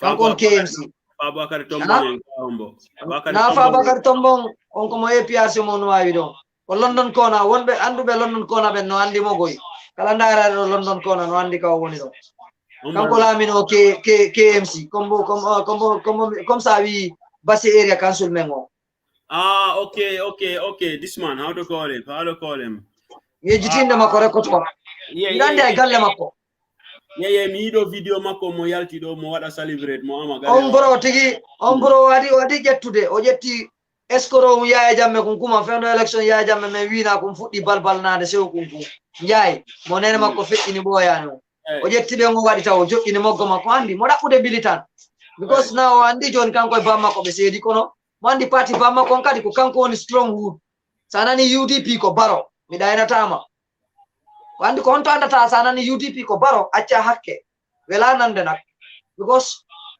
honno Barrow hebi opposition coalition ha ari tay UDP holi mo halfini mo jawdi kono ganata Barrow ko neddo fewudo ko don ni wotanen Barrow ko malam because UDP ko honto holi mo ha addi mo wadi mo representative as a UDP do wadi vote coalition tawti kadi Barrow yetti hore non wawi lamade lamu ngu yombi andi mo fewi sina UDP wattano mon place trésor o contrôle kalis gonga andi ko don o yuri ha kambe UDP ronki fottude bay pawon sokama be tayle ko rebe wawata hikkinde yeso hande se be wiyo ko bondo enen e wiya ko fenade na bondo ara be faala bonnude jawlede mo jabari awo ko do itti militant ko militant jidin ko party ko der party jidin mo itti militant o sakitori APRC ko don woni bom makko do won bom last card arrest no you have a point ko alla do kon ko dum andi ko political strategy no looking at like strongholds like on kombe wawatama wadande mobilize kombe woni good like human resources like himbe wawbe addude mobindirde jama ono Sidi Jaye no jogi on experience and under the APRC mari talent on pay kunguno mari talent on ko pay kun jamme non ko mari talent wano talent fi dum no na sama kala mon mayrade o kadi mo KMC one of the former mayor of KMC on kadi no wadi on kadi is very famous in very famous in Serakunda hibe yidi mo kan der bernde yes that is true ko gonga man Yeah, you have a point. So political fake wana argol joga gol janga kaidi jeba doctora master's degree PhD wana di wadi important ko hore nen si dogay si tay dum do dogay ande mi wadi important mi nana goddo no wada jonna analyze on the Fatu network. Oini wano Isa Fall is very ignorant. Oini because Isa Fall no fala what they run Gambia. Onda e on no problem Gambia. Because oini a campaign goddo onani Isa Fall no minani on Gambia do minani Gambia do himbe ben wala bi di nyamata onno tew ndawa. You know, and this I ni angara inala mi da fala mi wada ne vote ay nala minani ang. Wana mi indugol ne mi do andi. Madum mi enen ko dum andi onni be pare Isa Fall wonde wadde ron campaign makko fo secretary makko fo ben ko himbe jodi be America Europe woni onni be anda ko dum Gambia woni onni Isa Fall be himbe ben daynu mo rek min kadi ko dum woni opinion Isa Fall ko ben himbe weldi be makko be himbe hobe connection makko wono on andi ko hakke hebi mo jawdinde o janti Gambia ndi feno Gambia alano ndi jawdi mo 5,000 euro per month fi TRRC asikudon hakke Allah ciremoni anganda ko ono wanda ko fi on sikalla no dani onno God is not sleeping alledi nin no wulli ya jamme no immi no dogi di fo lenni men no wulla angara ro yame ko 5,000 euro sikanga yalti daydi mbudi yada e majjinitum o ma Allah wada nata bunjade yimbe ben seeda hakkeji ni duito nanu ngamaye no satti fillare mo gulu joyero joyero de modo no satti mi mo wila bo min bari min mo nabila ngafri wi yobala gulu joyero rami sofinde bando min to yo korop anga falla wadde korop anga moƴƴa parce que istumo jele haysko Rwanda sa istumo haysko Angola ga istumo neddo goto africain je yimbe no maya lekkele fi $100 wobbe no maya fi $100 sabu ala $100 fi ko nyawdora. It's crazy, brother. And you are taking 5,000 gulu joyero lewru an konto to that an konto an wiya no walla Gambia alfa islamic Gambia ay imbe ben choferen be yo bay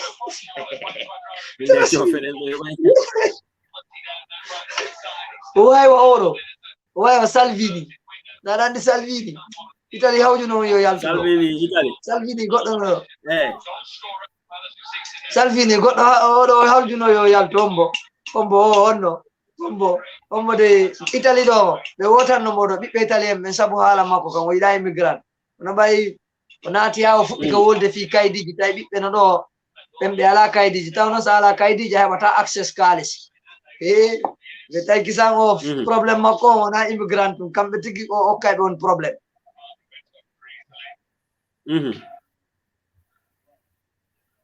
Saturday kambe tigi be tay o kaybe problem ko kambe tigi adi ko sare makko adi mo bugata tawkaaje yenna mo nene bawo o yaltile o tay ma wada resign party makko yo wadu resign wadi resign by force.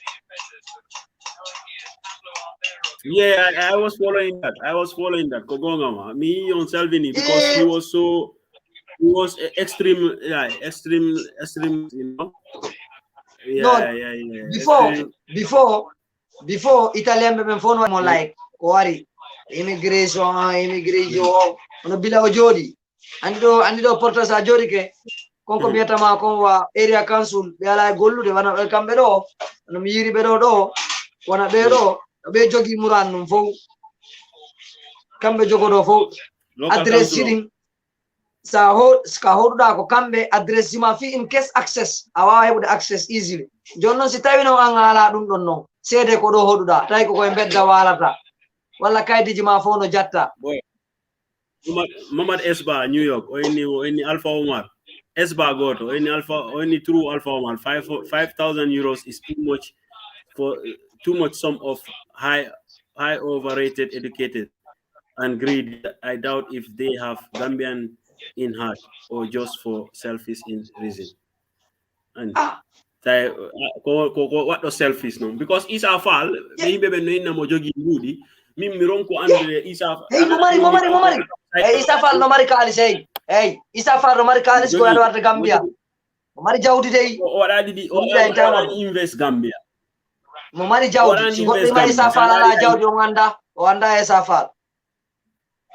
Mari Jawdi koto am halis lam da entama koto no Mari Jawdi de. O wadu greedy. Golan how many countries? More. Isa is more. Kere ayane hay peace ay be peace ya no be peacekeeping si be RT more. Haray kuyona. You know. Hala boy mi do video makko no wada do mani ko wadi felicitate. Halifa Sallah. No Halifa Sallah ko wala ni ko election wa ta ke wujere boy. Baro wata wujude election. Baro wata wujude o baro ala on wata Gambia fe ido wujugo election. Okay. Yo parande yo retraité. Yo le photo yo. No kasane fado ala jiselu dalen kada sewti den dube men wotantamo yo jodo photo jonna payku. Jejo ala edu. Fadam wada seya ko o video mako hedo den ko woni halde ko. Wada seya. Wada seya video. And all sides knew the results before the IEC.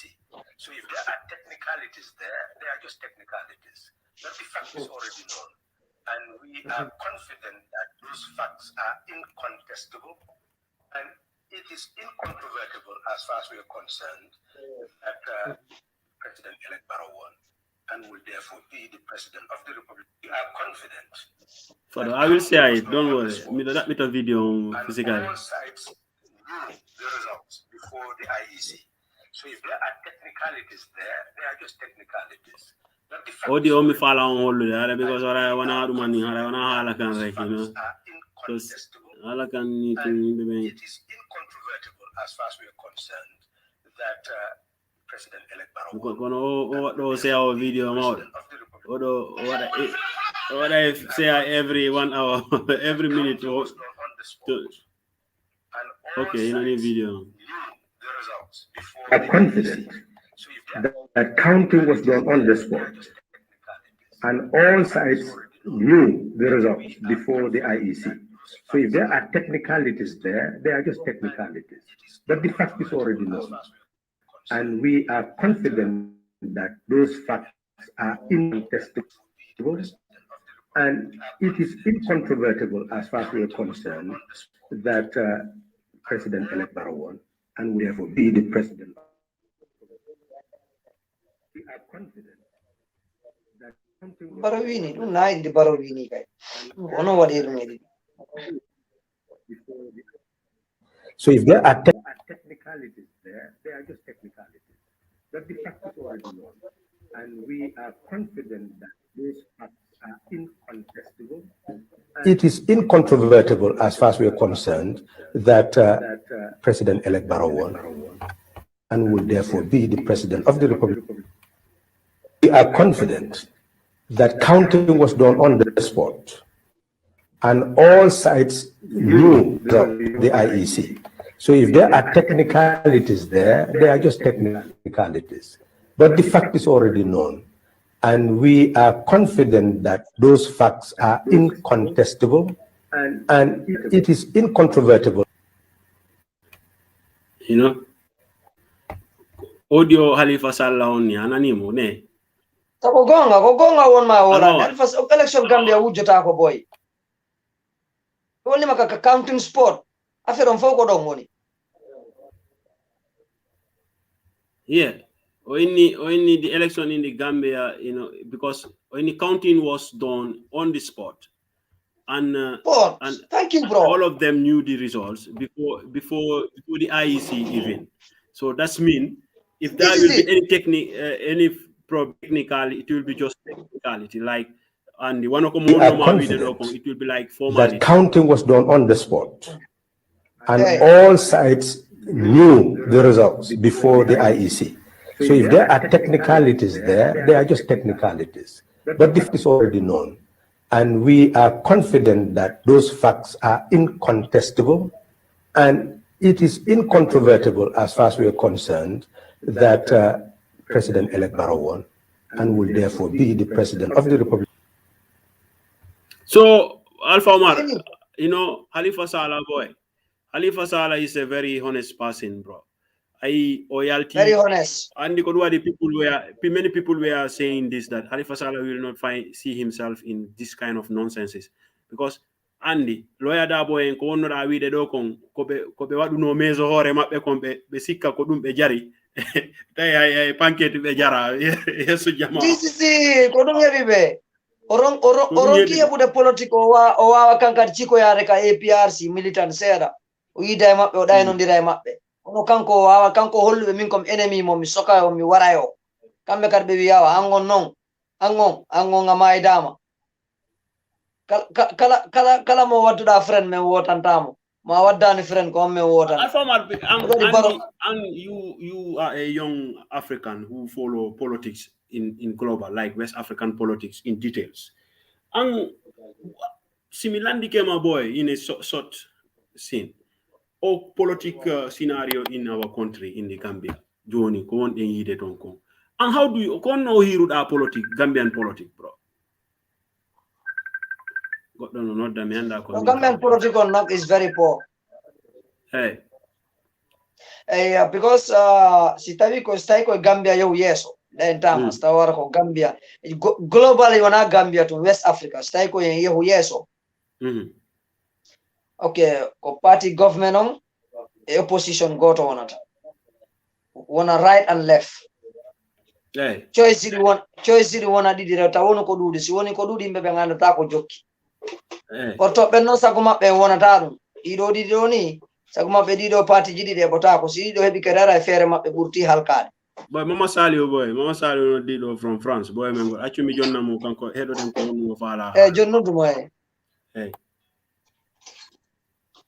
Bro, no way.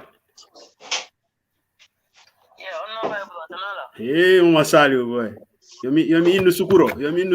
Ka ko mi hadu ko Mama Salio, because Ronaldo kan kadi jono jabata boy inne de Ronaldo. Mama Salio sukuro. Yomi before I want to rectify. I was published video what the late in 2016, bro. On video, don't what they check how you for 2016. Because on a new video, please. Could you not my link? Okay. Me sika because me do be wada dun say people are sharing like what about Halifa. No. 2016, what do you check, bro? No one like it. I don't want to say that counting was done on the spot. Okay. And all thank you for the information. It's 2016. 2016 video ni wana current video. Before the IEC. So if there are technicalities there, they are just technicalities. But the fact is already known. And we are confident that those facts are incontestable. And it is incontestable. Kugonga mako 2016 ni. President electoral. Ali gonga. Oh, it's like found CNN me and BBC not. Baro fendo ya jame fala adu de porta. Press conference only. Okay, yeah. Ali gonga. Kono boy. Yeah. That is true. More be futike what they celebrate Gambia de boy. Masale for me lando ma do ya de off. And what is your observation on the Gambian election, boy? More.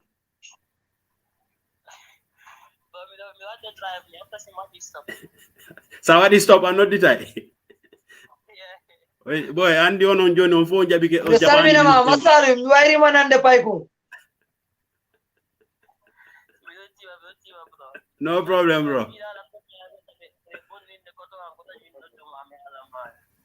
No problem. Thank you very much. Thanks for rectification. Thank you for putting an alert on this. It was an interview like call.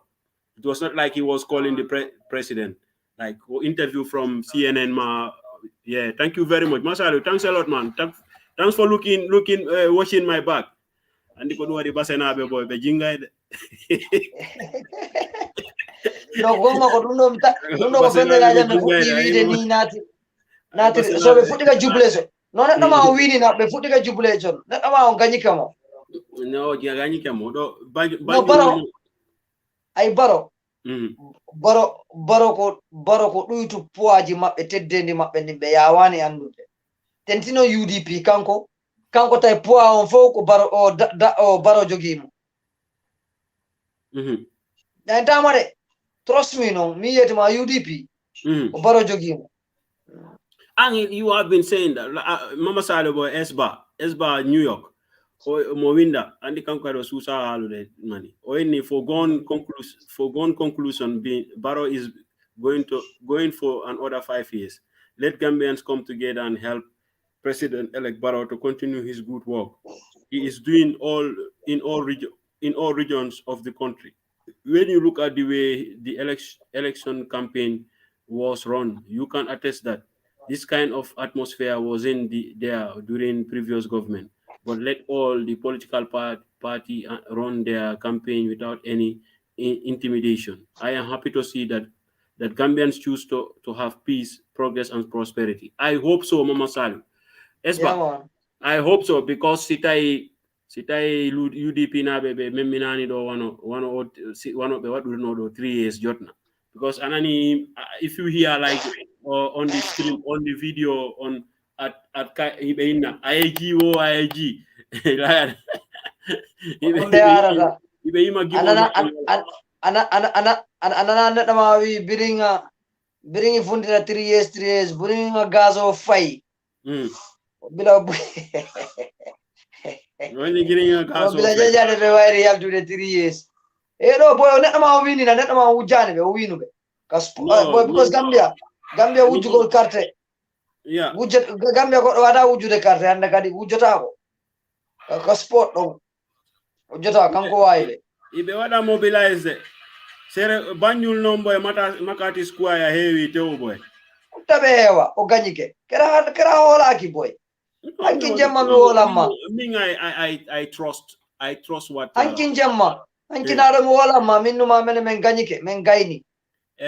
Aboy ari da hala dum bila jokkire da na wi baro men gayni no boy. Minni ma men gayni mi simbi affaire min nar min ko campagne min darata ay sellu kadi sellu Alpha Condé. Kam poalur mi yo rek min no sellu gayndi ma ko tayle sellu gayndi ne ama. Andi andara e pese ndi mabbe ni. Pese ndi ko be pesa ta ko. Because UDP pese ni poa mabbe fo baro no jogino poa mabbe burno do teddude on. Baro ko stronghold UDP ko on sorti. Nanda sira faamu o sorti kenon tay kadi mo jogi laamu andi ko mawna bora himbe buy. Isa andari ko kanko wini ni be parliamentary election on that because o joni bro o wadi sponsor candidates mabbe din fo joni be mbudi yo be wada campaign. This is it. Wobbe be wiata baro me wota wobbe wiata dabo me wota tama hay so ari be kella dabo kono ko baro be jonnata carte mabbe de men nasira faamude ko sukambe buri holare kambe sukambo ibe okkorde sa si pet ara tawa kay party on kono ko sabu party on be annondiri ato warde don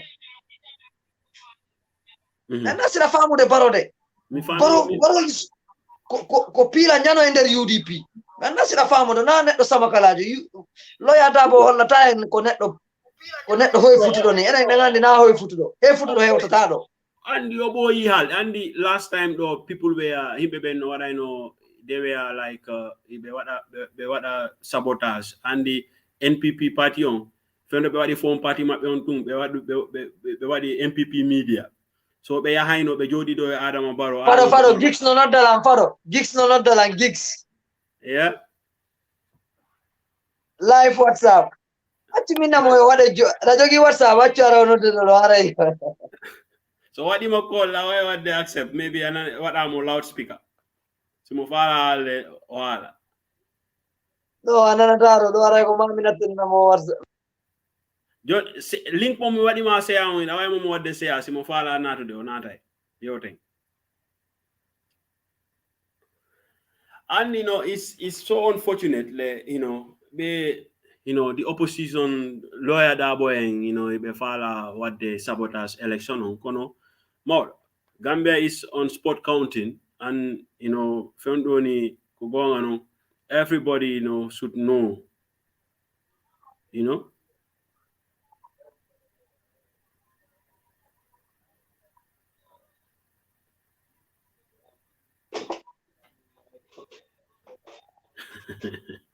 so what is funny Andy Sandari election no yari Gambia Andy mimi boy halde ne be politique wano be no be yarata ni wadugol campaign no nabora himbe no yaha no nabora himbe political rally je boy wano sa addi ndaru boy UDP campaign on in Basse boy on all those young people who went there benen sukabe men Basse fo ala Basse boy no before be yalti sandari bo how those campaigns are there onno dum woni o NPP kadi campaign ji mabbe ton atawa boy ko himbe ari wona himbe jodibe ton so jodibe ton ben tun sibe voti mawdo boy it's a big deal mi do brother meden goddo no windi odani honno inde bro boy bari o windi o inni Issa Falls have nothing to lose in the Gambia. All his assets are outside the Gambia. Konu wida. No one Esba ko windi do. Esba is what you guys saying about Mama Kande and Issa Fall coming out an election, trying to form a coalition to see that they go for second round election. Do you think? No, Gambia ala second round election mode.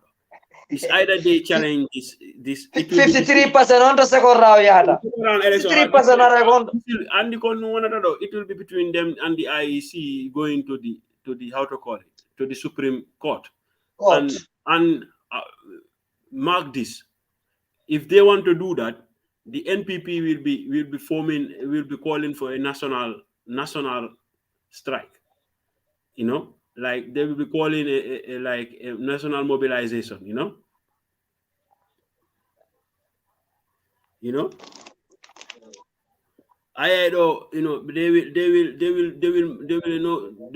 forming a national ally, because not that in be jama on 4 boy.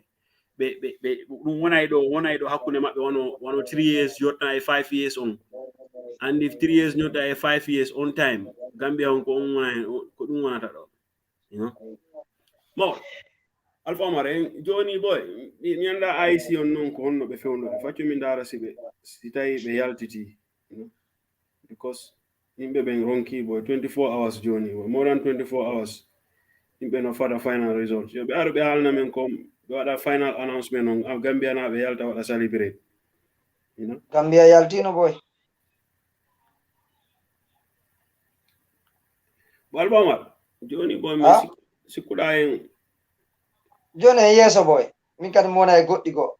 Hey, achama. Thank you very much for your time, man. Thank you, man, bro. All right. Take care. All right. Respect, man. Shall we? Johnny, actually, Mindara, what else I can information? What is trending in Basse? That bit of Basse na be kono be oni halde mi hala na kono be oni halde on Facebook. Brother meden honno innete. Brother meden, Brother meden orani. Boy. Bakari Jallo, America. Bakari Jallo no what I say opinion mako on Facebook. And the Bakari is somebody who always speak his mind. Sometimes what I do call it is interesting topics about Basse. Bakari on his Facebook, please I beg respect the verdict of the people. Last thing we want is chaos. Come on, it is obvious that it is hard to reach the elections because of on the spot counting process. NPP supporters who go on their business and enjoy the victory. Don't let the noise steal your joy from you. Issa Fall, I did not expect you will stoop this low. Issa by Fall of all people. Mama Kande, for you, I am not surprised, but very disappointed. That is the opinion of one of our brother, Bakari Jallo, from Basse, at the Mox Road there, Mindara Hombokadido. Brother Alaji Sidibe is also like on his Facebook. I will read from Basserians what they are saying. In politics, Halifa Saleh will always be vindicated. The patriotism is unmatched by our present Gambian politicians. Yeah, me, I agree on that too. Umar TC Jao 3 hours ago, Windy, bro, Umar TC Mansa Jankunda. When Issa Fall, don't ridicule yourself. Ridicule yourself the more. Gambians had respect for you until you blow it up. what you are instigating could be serious. Gambia has decided. I think so too. Issa Fall is a big disappointment for me already before. You know, Mindara Humbo Kadi. Humbo Basenajo Humbo. I will bring on Basenabe or more Windanayon, you know, about Basarians.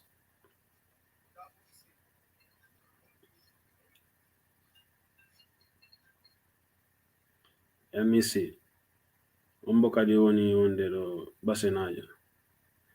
Still Umar TC Jao, he said, when Yaya Jammeh lost against Barrow and claimed irregularities with IEC, you call the whole world, UN, ECOWAS, ECOMOG, what's a disgrace.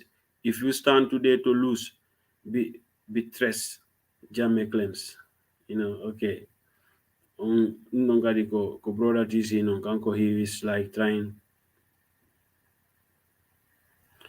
you know, people bitana yon basenabe mi ala no on kondum be woni halude on Facebook, you know.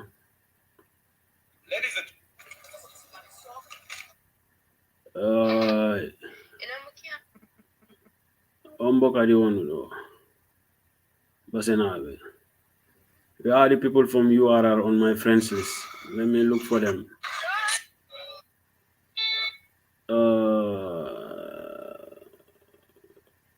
Sheikh Drame, you know that boy who's doing this Facebook, YouTube. He, you know, that boy, Sheikh Drame.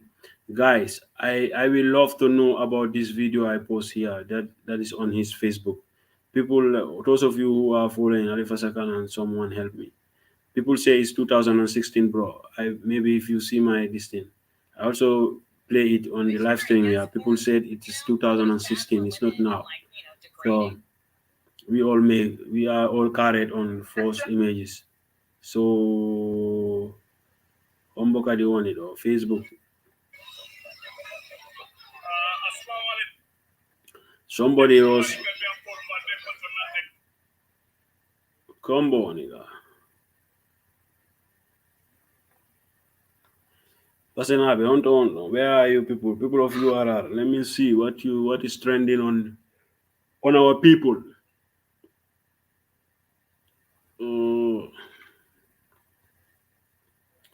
That bit I basenabe me done on below me yard. Before I go off. The Gambia has a youthful. Where are these people? Anyways, that was it.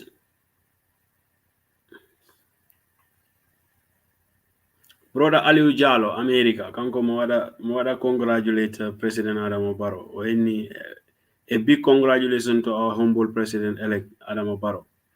You know, that is Aliu Jallo, you know, Mr. Jallo. Most of you know him, you know. Brother Joe, bro Mansoureng, you know, brother Mbom Singh, you know. You know, Sheikh Drame is still writing on his Facebook.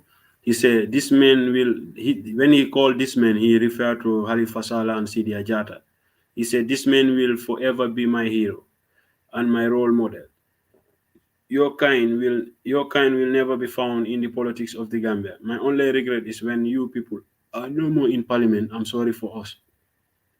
My only regret is when Halifa Sallah and Sidi Ajata are no more in parliament. It will be sorry for us. When he say us, I think he mean Gambians. You know, may Allah bless you and your team for tireless job you have rendered to the people of the country once again. Thank you. Okay, that is his opinion. You know, he's thankful to the. I will read one or two more, and then I will wrap up because I see on Asikai there's nothing going on. The Fatu Network, let me see. There are two. What is going on with those people? Seeking Baby in Gambia, they are tired. It's still not concluded. So we have a statement to make, and I'm honored that candidate found and candidate. Yeah. Come on now, Alejandro, or video about Moro.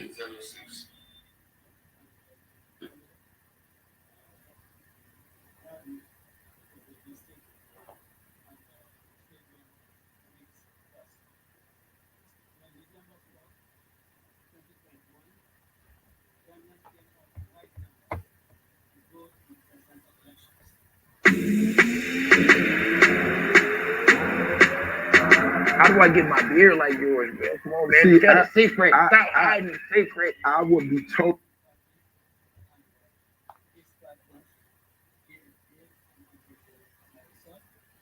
We are confident that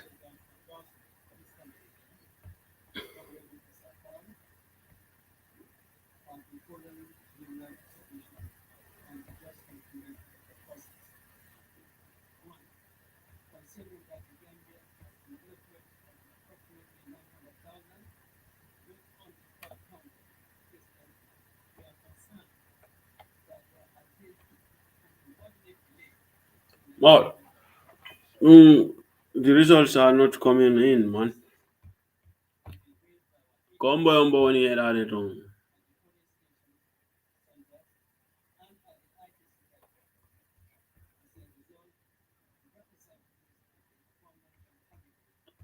Dave is Halifa Faisal is the only truthful politician in the Gambia. Okay, that is your opinion. I respect that. I also think so too. What I will do is, I think I am here for like 2 hours. I hope maybe in another time, when this all soon for what it is, I will have time to come and share some views with you people, Inshallah. So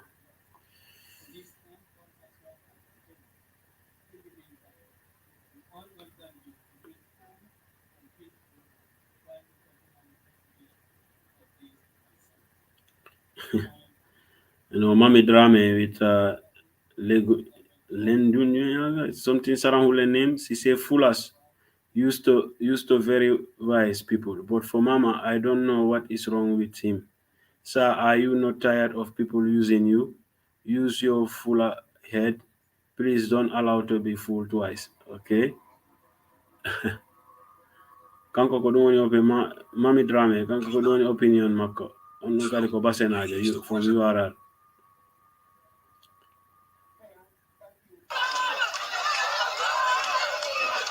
People from Basse, Nido Oye, apply so more say money. Videos of people celebrating in Basse. People are celebrating in Basse, Yeah, all of you have right to celebrate, I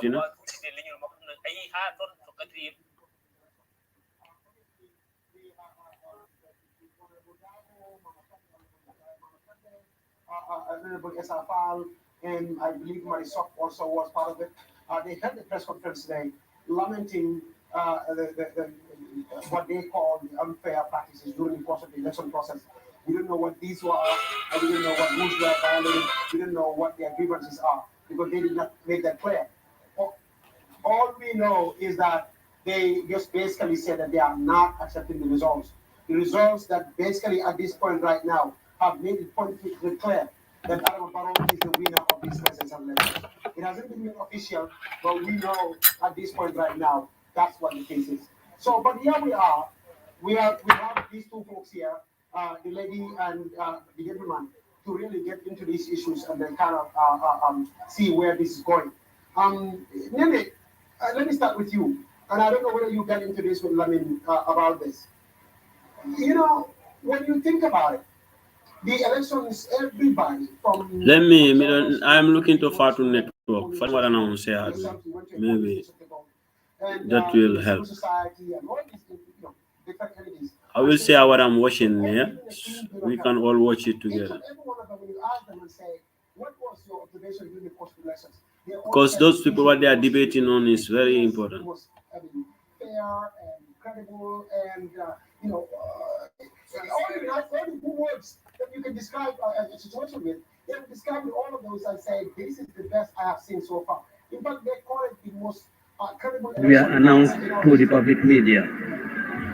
We are investigating this matter with our partners to determine our future course of action. Because the markets are too big, or is it because they truly use so stuff that you could say, maybe this can be challenged, or there are things from civil society or other stakeholders that made you feel like maybe there's some legitimate concerns here?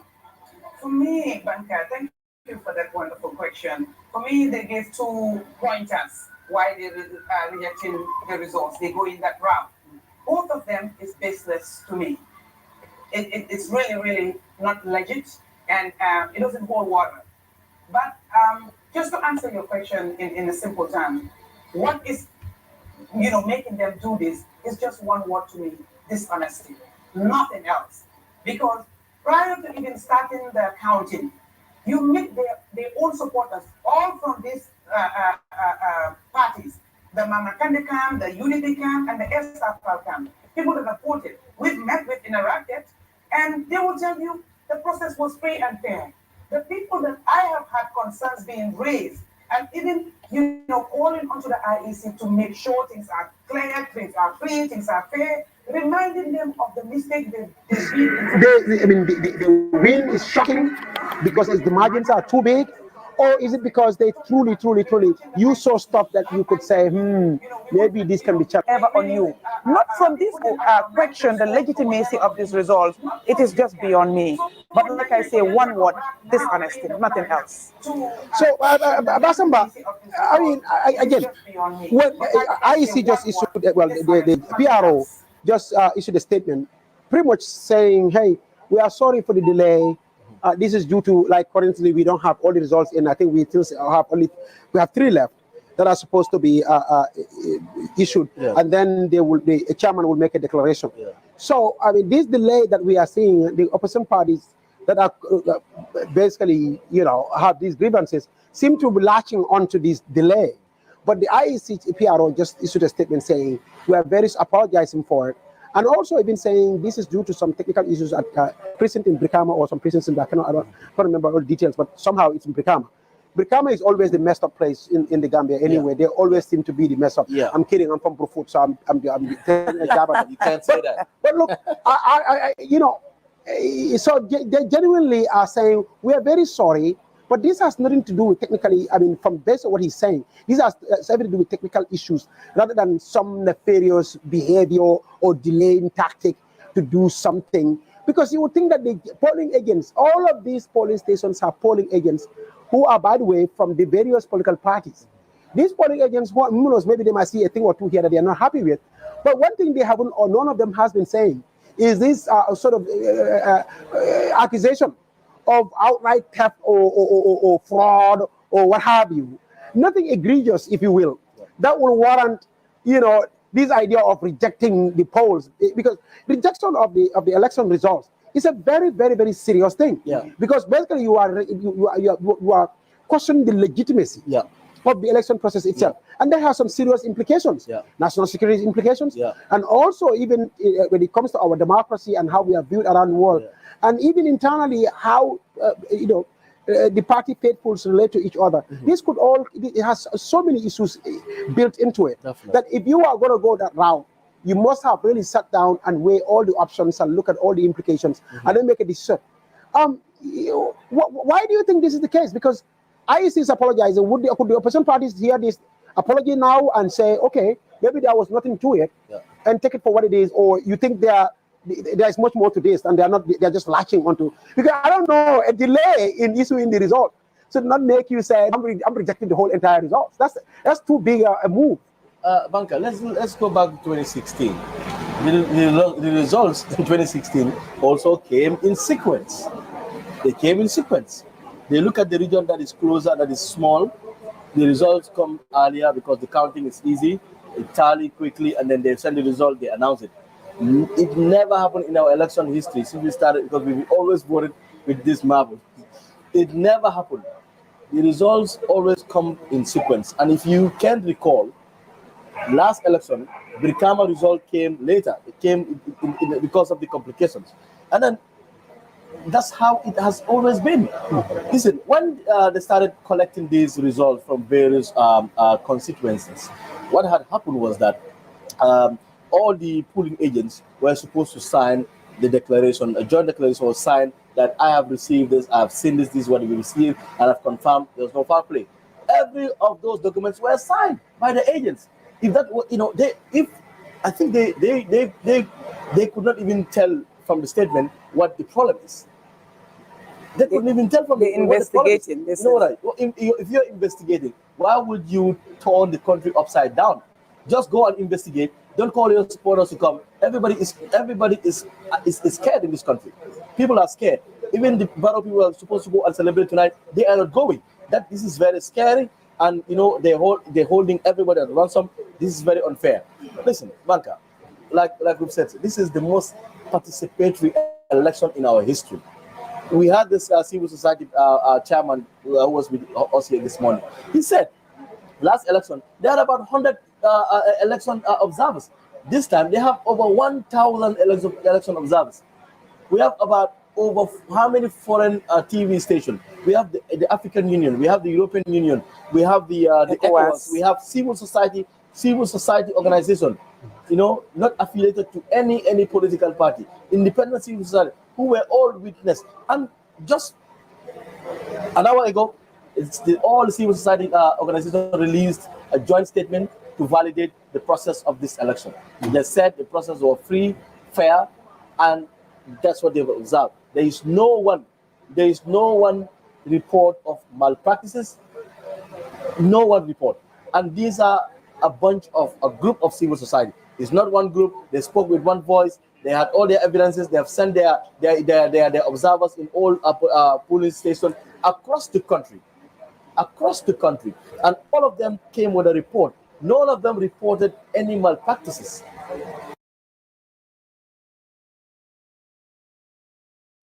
None of them. If the civil society were to come here to say, oh, okay, there were malpractices, then we will say, oh, hold on a second, probably you have a chance, go to court. But the civil society spoke with one voice. Just 1 hour ago, they released a statement saying that, you know what, this election is they have never seen any free election than this in the history of our election. It's very democratic, very participatory. What else? What else? For me, I think, even look at the combination of people who are complaining about malpractice. Look at it. Look at them. You know what I mean? It means that the presidency means everything to them. You see, I want to beg these opposition leaders, don't push your people to destabilize this country. Don't. Be careful of your rhetoric. Be careful of what you say to your people. Be careful of what you say to your supporters. This is not the right time. It's the wrong time. Dictatorship, impunity is done and dusted in this country. It's gone. Barrow cannot even bring that back because we fought for this. This is our democracy. This democracy is ours together with you. Please compromise on what you want to do. Go to the court. That is what you have in God you can do. It's your right. It's your right. Everybody is going to court. Go and find redress in the court. You can have it. You can have it. They are going to fact check your evidence. They're going to look at your claims, proofs, and you know what? If the process is there, you know what to do. You have a bunch of lawyers within your parties. You know what to do. I don't have to tell you what to do. But it seems that's what they are stressing on too, because these are, Honorable Dabo, I know he's a law-abiding citizen. Yeah. As Afal is a lawyer, so I'm sure he understands the implications for anything other than going through the course. And I do believe he is a law-abiding citizen too. So it seems their approach will be to go through the, at this point right now, I would think that's where their emphasis will be.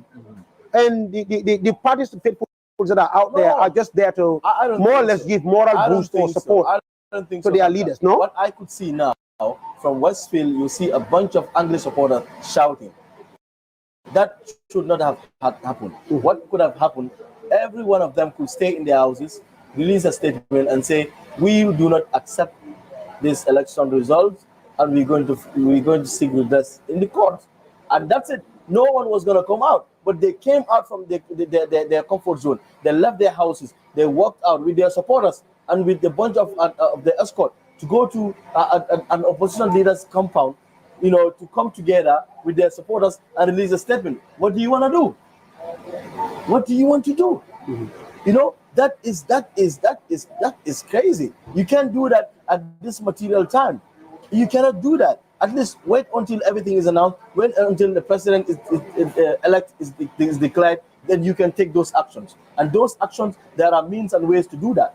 But right now, what is happening is just I am just dumbfounded, flabbergasted. I'm so appalled. Nene, let me ask you this: you are CA, and you all had your issues with the IEC. Yes. You know, and you went to court. You even won your case. Yes. Going into the elections, do you believe that this or that some nefarious activities were taking place that will, warrant somebody raising concerns with the results? Or do you think that the whole process in of itself was so transparent because you voted? So that means you have been on all sides of this issue. You've gone to court because you had issues with IEC, but you also participated in the very process that was executed. How do you reconcile these two? Do you believe that your issues with IEC as far as the court case is totally separate from the process in of itself that you have? Because earlier on, I referenced our issue, and I was appealing to Useno and his colleagues to really emulate Dr. Sise, because at least they have gone through the process. For us, we were really cut short, like at the tail end, after all the hard work. It was really painful. And I give an example. I say, Ismail displayed exemplary leadership. Regardless of the hardship, the pain, he really stood up and acted the leader that he was really aspiring to be. And he did that very well, and nobody can question that. But then again, I was saying they should really emulate him. But now we raise questions about the IEC, and it was... We're going to have to cut it short because the chairman, it seems, is going to be issuing the last report. Yes, they're out now. So when we come back from here, because I have to run there to cover that event.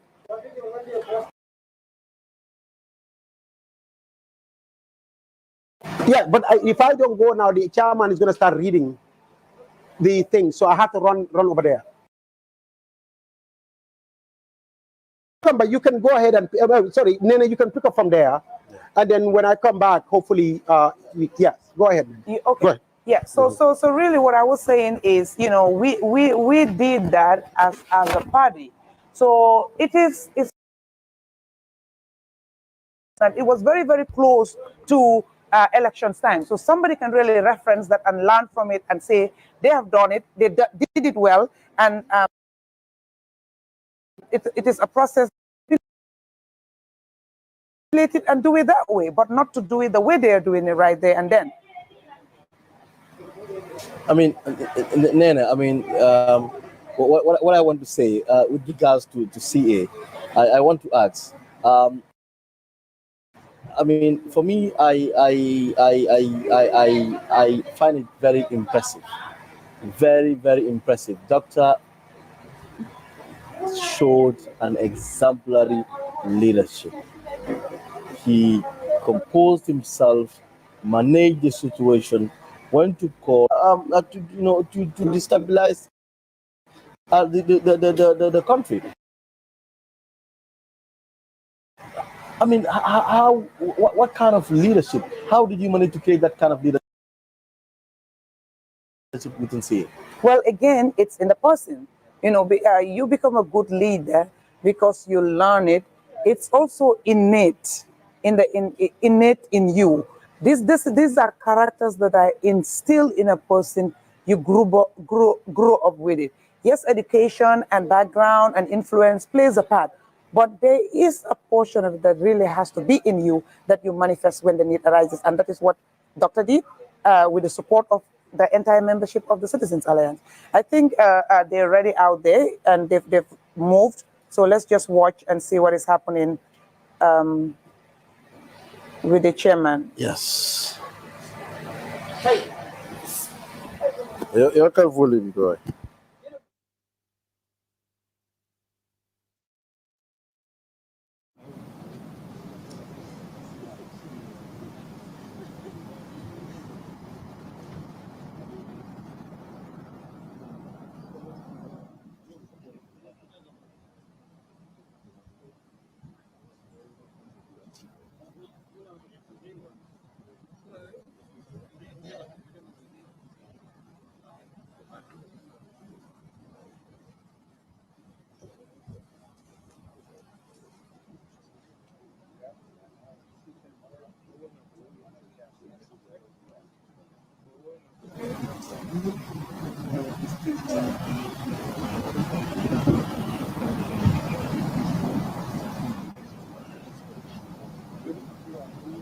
Yeah, it's like they are coming to say the final results.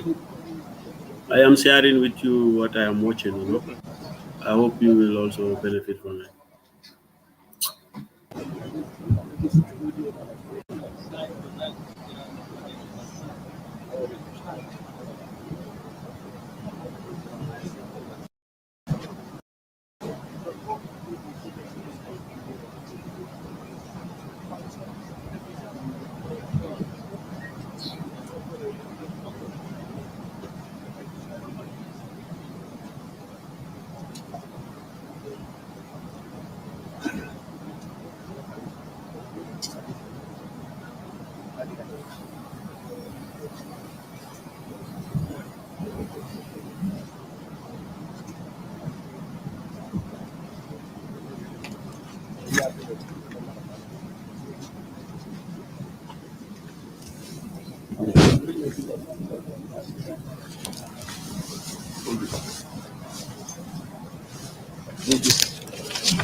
Like we do a small statement, then we do. Because we need to.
accepted by everybody.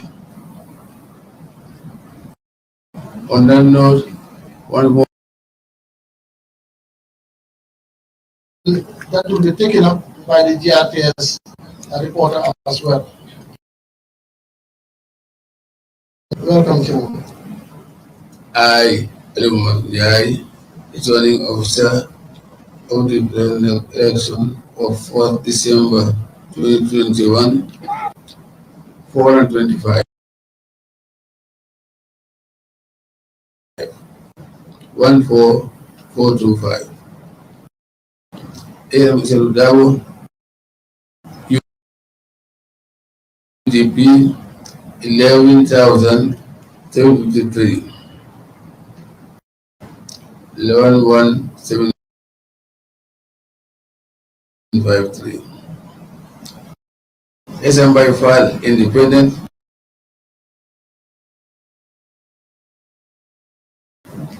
754. 754.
Joy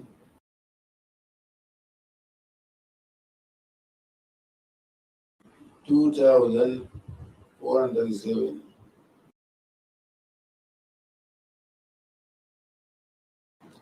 2437. There were 15 invalid votes. This was by this and it was by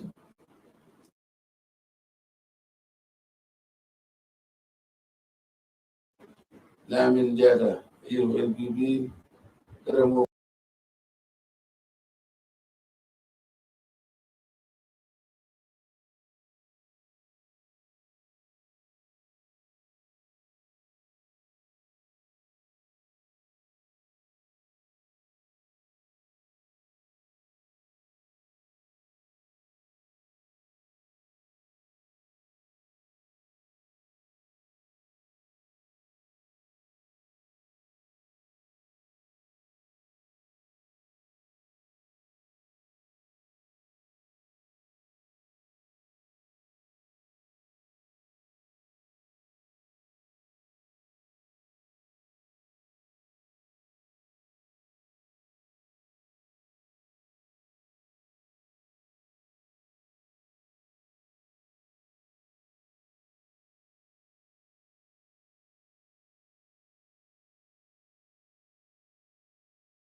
Finally, they announced the final results. They declare President Adama Barrow the winner. So let's see what is going to happen. The second, the last results, the UDP, the GDC, and ISAFAL, and even the independent, the other one, the NUP, I don't know, they all did not sign the last results. Even the final results, they did not sign. So I don't know what we are expecting from these people. But Adama Barrow is already declared the winner. So congratulations to the president for being elected to office, and congratulations to all Gambians who went out to vote. I hope the opposition will use, how to call it, the courts. If they have anything problem with the elections, they will use the courts to redress that, because there is a rule of law in the Gambia now. Gasi, alala nigale kumandango ngama. That was it.